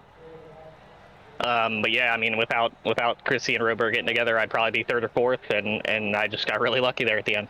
You did quite well. Speaking of looking at the future ahead here, obviously the All-Star races next week, and give your thoughts about that. But also do want to bring up, you obviously in the playoffs, 2 wins. Your thoughts on the playoffs ahead? Obviously your mindset's obviously win the championship. I won't ask that question, but I will ask, what are you thinking with the next couple rounds being at Atlanta, Kentucky, and Watkins Glen? Thoughts on those opening rounds? What do you think you can do here to try to give yourself a chance for the fight for a championship at Fontana? Yeah, I mean, Atlanta's just going to be one of those where you just got to be right place, right time. With the way the track is now, it's, you know, we're super tight late in the run, and you just got to try to conserve as much as you can while you're still trying to do a super speedway style race. So it's a weird balance and a lot to get used to, but I can't say I'm loving it, but I'm enjoying it more than I did the first time I did it. Kentucky's always a blast. That track is underutilized by a long shot. and going through the rest of them, the Glen, it's a road course, so I'm guaranteed to do decent there at least. Chicagoland is probably the best track they don't go to anymore. Bristol's a lot of words I can't say on this broadcast, and hopefully Fontana goes well. Mm-hmm. Well, obviously, it's great talking to you, and obviously, it is ABN Traditions, and you want to thank family, friends, sponsors, whatever. The floor is yours. Take it away. Well, yeah, I'm gonna shout out David Smeal. He hooked me up with this beautiful Tim Flock car. It's really poetic that I won with a Tim Flock painted Daytona, as he's the first official Daytona 500 winner.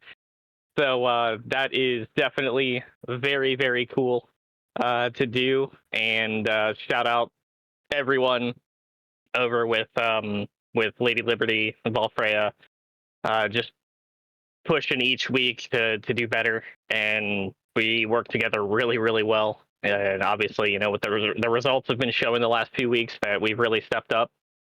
And, shout out to y'all for doing the broadcasts. I'll shout out 213 Simware, W Energy, and something new. I'll shout out Nitro. Did a little hot swap behind the scenes, and we're going to be rocking some new stuff here soon. Well, that is great to see. Have to keep an eye out for that. But you take care, Josh Gaiman. I feel like we'll talk for the end of the year. But if not, have a good rest of your week. Thank you. And that was Josh Gaiman, our race winner. I think Joe has found out our second place finisher, Hunter Peach. So, Joe, have you found him yet? Hunter Peach coming out of the number 20 machine. He had the Tony Stewart lookalike car, or throwback car, I should say, and it definitely paid off with some luck. And he's going to work his way into some good momentum going into the playoffs. Hunter, that's got to be a great way to finish the season. Second place at Daytona. Oh yeah, for sure. It's a great feeling. Road course wasn't good for me, so come out here on a oval was a lot better. And I don't even know what happened on the last lap. I didn't expect him to crash, but I guess nothing new. Hunter, you found yourself in that second group, the one that was trying to catch up with only 2 to go. When we get back to racing, when you caught up to them and we're back at racing, you guys definitely made some noise. What was your thought process going into those last 3 laps? Honestly, just try to stay together and go with the best lane possible. But obviously, coming in tonight was more me being locked into the playoffs, was trying to help, Zach and Josh Arnold and Coast to Coast Racing, try to get them. They're in a tight points battle. And then obviously my teammates and Tommy Withers and Seth Wansley, they had the win to get in. So it was more kind of just get a good run, but also try to best way of possibility to get them out front to get them a win because they needed it. But obviously that didn't plan out right, and it kind of just went separate when it got to the end. As me and Seth worked good. I probably should stay on the bottom with Kristina. She pushed really well. But I didn't work with her all night, so I really didn't know. But she did a phenomenal job. I thought the whole team worked good together, and Gaiman put it 3 wide to the middle, and I did not expect that. So, yeah, that kind of changed everything.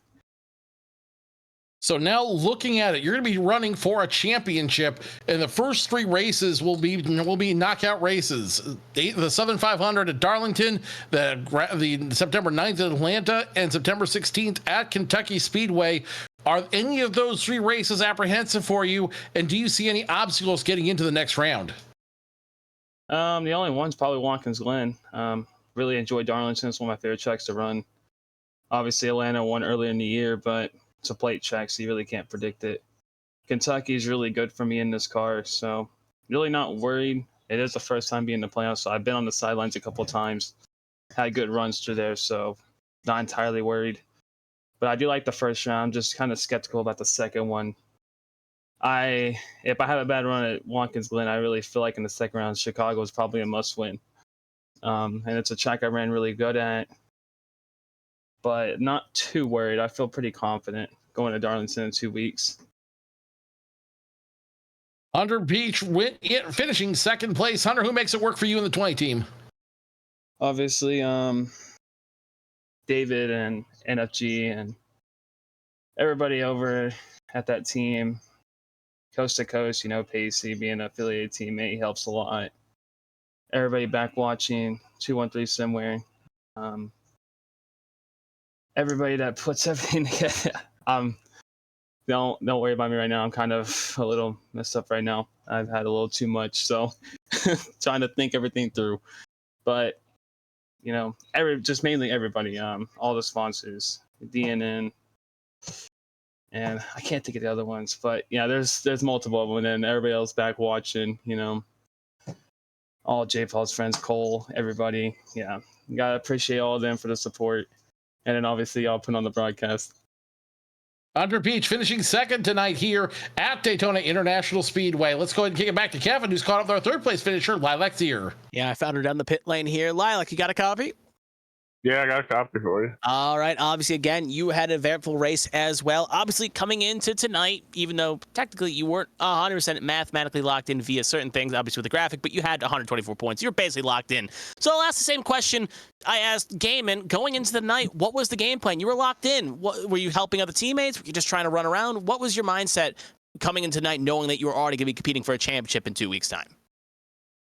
Yeah, well, I would have liked to be able to help my teammates more, but I just kept not finding the way to be in the same scenario to do that. Like either I was, in the wrong line, or just the lines moved differently, and I could never really get hooked up with them at the right time to really get them I mean, some of it we were at the front sometimes, but even when we were at the front together, it just I was never really pushing them, and when they were pushing me, it seemed like then I don't know, it just didn't work out. We were all trying to work together real good. It just didn't work out. And it wasn't that we did anything wrong. I don't think it's bad luck. Sometimes luck cannot shine up, but still, a podium wouldn't be bad to continue on with. Moving further on, we saw obviously fuel mileage was the name of the game throughout the first and the second stage, and everything continued on. The question I have to bring up as game, this question I'll ask you the same one. Mindset in that final stage where you had to get in that train to try to charge towards the front? Yeah, I mean, I was trying to stay in line because the lead pack. Well, I got caught up in that wreck coming to stage 2, and I had to repair for a while. So I was at the back of the pack when we went to the green. So immediately the back half started losing the front, and the only thing you could really do when that happens is just stay in line and not side draft each other for last. So I was just trying to hang out in the back, and then eventually we got something going where the second pack split into 2, but at least I don't really remember what happened actually. It's all kind of a blur. Fair. I mean, it was a very eventful race. Obviously, no cautions throughout most of this race in that final stage. Definitely, you were driving white knuckling to try to get to the finish line. Let's go speed up here to the final lap then. We saw last lap, again, you were kind of just riding around trying to get a good spot, and then pure chaos just kind of occurred. So take us to that last lap, your perspective, and how you just tried to make that last move to try to stick it to get that win. Yeah, I had gone to the low side, and then the outside blocked each other into a wreck like you always do here, because that's how this kind of racing works, and no one likes it and everyone hates it, but we keep doing it for some reason. So I cut low because I thought they were going to bounce off the wall real hard, and probably lost some momentum that way, and then Gavin had to cut low too, so he would have hit me if I didn't cut low, so they can't penalize me for going below the yellow line. And that's avoiding the wreck, but I don't care if they do penalize me, whatever.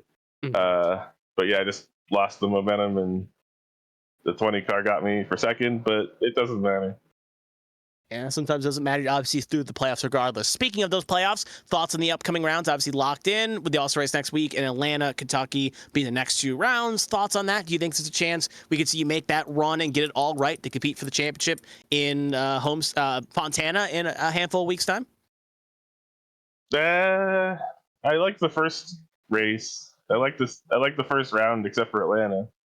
So it'll be pretty good, I guess. I don't know. It'll be fine. Okay. Keep your expectations at a certain level. You'll definitely surprise yourself. Who makes it work for you? Blanking Lilacs here. Who makes it work for you? Well, thanks Davian for broadcasting it and putting it on, and HTL for running it, I guess. And thanks to all my teammates, the team owner, James, my teammates Lily, and James was driving too. So all of them, and I'm sorry we couldn't help push more at the end there. Well, it's been great talking to you, Lilacs here. Hope we wish you well in your race this Sunday in A Square to see if you can make the Final Four, and we wish you well throughout these playoffs here. But hopefully we'll be talking to you again for the season's out. So you take care. Have a good rest of your week. All right, thanks, bye. And that was our third place finisher, Lilacs here. So we'll send it back to Joe here, who's got the final results and the other little things. And all the other little things. Josh Gaiman, your winner after starting 11th, Hunter Peach second, Lilac Sear rounds out the podium, Lily Peltier Sharp in fourth, and Blake Henderson rounds out your top five. Seth Wansing, Jerry Brayout, Tommy Withers, Dean Clavette, and Pacey Wygant round out the top 10. Dustin Hall finishes 11th. Lily Frazier finishes 12th. In 13th, as we get the marquee scrolling there, Carmen. Thank you. Martin Roberg in 13th, Kristina Ryan 14th after getting tied up on the last lap, Zachary Meredith 15th, Alfred Denny, Selena Thompson, Kevin Gibney Jr., Eli Sassick, and Shad Swatsworth rounding out your top 20. Josh Arnold 21st, TJ Trout, Kyler McCarthy, DeMonte Dotson, your pole sitter, finishing 24th after that major wreck, and rounding out the rest of the field. All right, well, take your time. James Wright, Gary Donaldson, Elias Flores, David Smeal Jr., Josh Sosi, Ryan Pennell, Bob Blowers, Matthew Boone, Dylan McDonald, Austin Mongold, and Zach Aberson rounding out your field of 35 drivers out here tonight. Normally, I'd make some closing remarks on behalf of our team, but considering we've got the boss and arguably the one lady who knows the most about HTL in the booth tonight, I'm going to actually ask Carmen Sienna to give her final thoughts on tonight's race. The final thoughts is going to be the current points right now, obviously before penalties are applied. Right now, we knew Josh Soucy, Caitlin Height, Josh Gaiman, Pacey Wygant, Hunter Peach, Alyssa Pelletier Sharp. They were in because they won. Lilac Zero, Eli Sassick, Chad Swatsworth, Dean Clavett, they were in because they pointed their way in going into tonight. We now have the rest of that playoff field, pending any penalties if they do arrive. Blake Henderson, Josh Arnold, Zach Meredith, Dustin Hall, Alfred Denny, and Jeremy Brayout will be your field of 16 going into the HTL playoffs in 2 weeks. Jeremy Brayout making it in by 15 points. Brayout finishing in 7th there. Obviously, Martin Roberg obviously upset, obviously being blocked out of the race win here tonight. He misses out by 15 points. Obviously, a win would have made it not matter, but a second place still would have helped him in that conversation significantly. He ended up 13th place tonight, as Joe mentioned in that rundown. So Roberg out, Selena Thompson out, Tommy Reynolds missing out, obviously after losing his eligibility after missing tonight's race. DJ Trout couldn't make it in. Austin Mongold couldn't either. Lily Frazier, who needed a win to get in, also falling short, ending up 22nd there. But the biggest thing is that Jeremy Braille, Alfred Denny, Dustin Hall, those that were in that cut line conversation, all of them made it in to the playoffs. They will fight for a championship in 2 weeks when the round of 16 begins here in the HTL Cup Series. And they join Zach Meredith, the Season 3 champion, Josh Arnold, who made it to the Final Four, almost made it to the Final Four last season, and Blake Henderson, who missed out for the first time on the playoffs last season. He gets to come back and fight for a championship here in Season 5. All in all, Carmen, we saw a great dogfight going down to the very end. And I think you'll agree with me, these playoffs are going to be extremely competitive over the next 7 weeks. Yeah, absolutely. Obviously, HTL Cup Series playoff action is always just intense. It's a slugfest. But this is sort of where the best racing begins to shine. Obviously, we have the Southern 500 at Darlington. That is Labor Day Monday. That is September 2nd. We have Atlanta, Kentucky rounding out the round of 16. We go from 16 to 8 when we head to Watkins Glen for the round of 8. Chicagoland, Bristol, the cutoff race to get down to our championship 4. And then Fontana, for what could be the last time as a finale, hosts the championship 4 on October 14th. So a lot of really good races to look at there. And it's a good variety of racetracks. You got a road course. You got some short oval racing there with Bristol. You've got some pack racing there. But then you've got just the traditional just race it out and sort of learn the vibe as the race goes along with the races like at Darlington to kick off the playoffs in Kentucky, and then Fontana, the wild card. It always has been to end off the season. This is the most competitive the HTL Cup Series playoff field has been, and there's so many drivers. Obviously, you talk about 16 down to 8 at the end of 3 races after Kentucky on September 16th. Who knows who it's going to be? One bad race, and there's Atlanta in that mix amongst those that don't like those that have trouble with Darlington. They maybe will rebound at Atlanta. Those that do well at Darlington and Kentucky may have a really bad race at Atlanta and put themselves on the back foot. It's all about balancing and finding that consistency out of nowhere. So very exciting there, but we know that the extra bonus points there for the race wins. Josh Gaiman's got a little bit more in pocket here, and that'll help you significantly on that first round when the margins are so finite. We know Gaiman struggles a lot at Atlanta. He's going to need all those extra points he can get, and right now he's got a decent pocket of them. It's going to be a very entertaining 7 weeks coming up here on ABN1 as the HTL Cup Series kicks it into overdrive, and we see the playoffs with a chase for the HTL Cup. You won't want to miss it.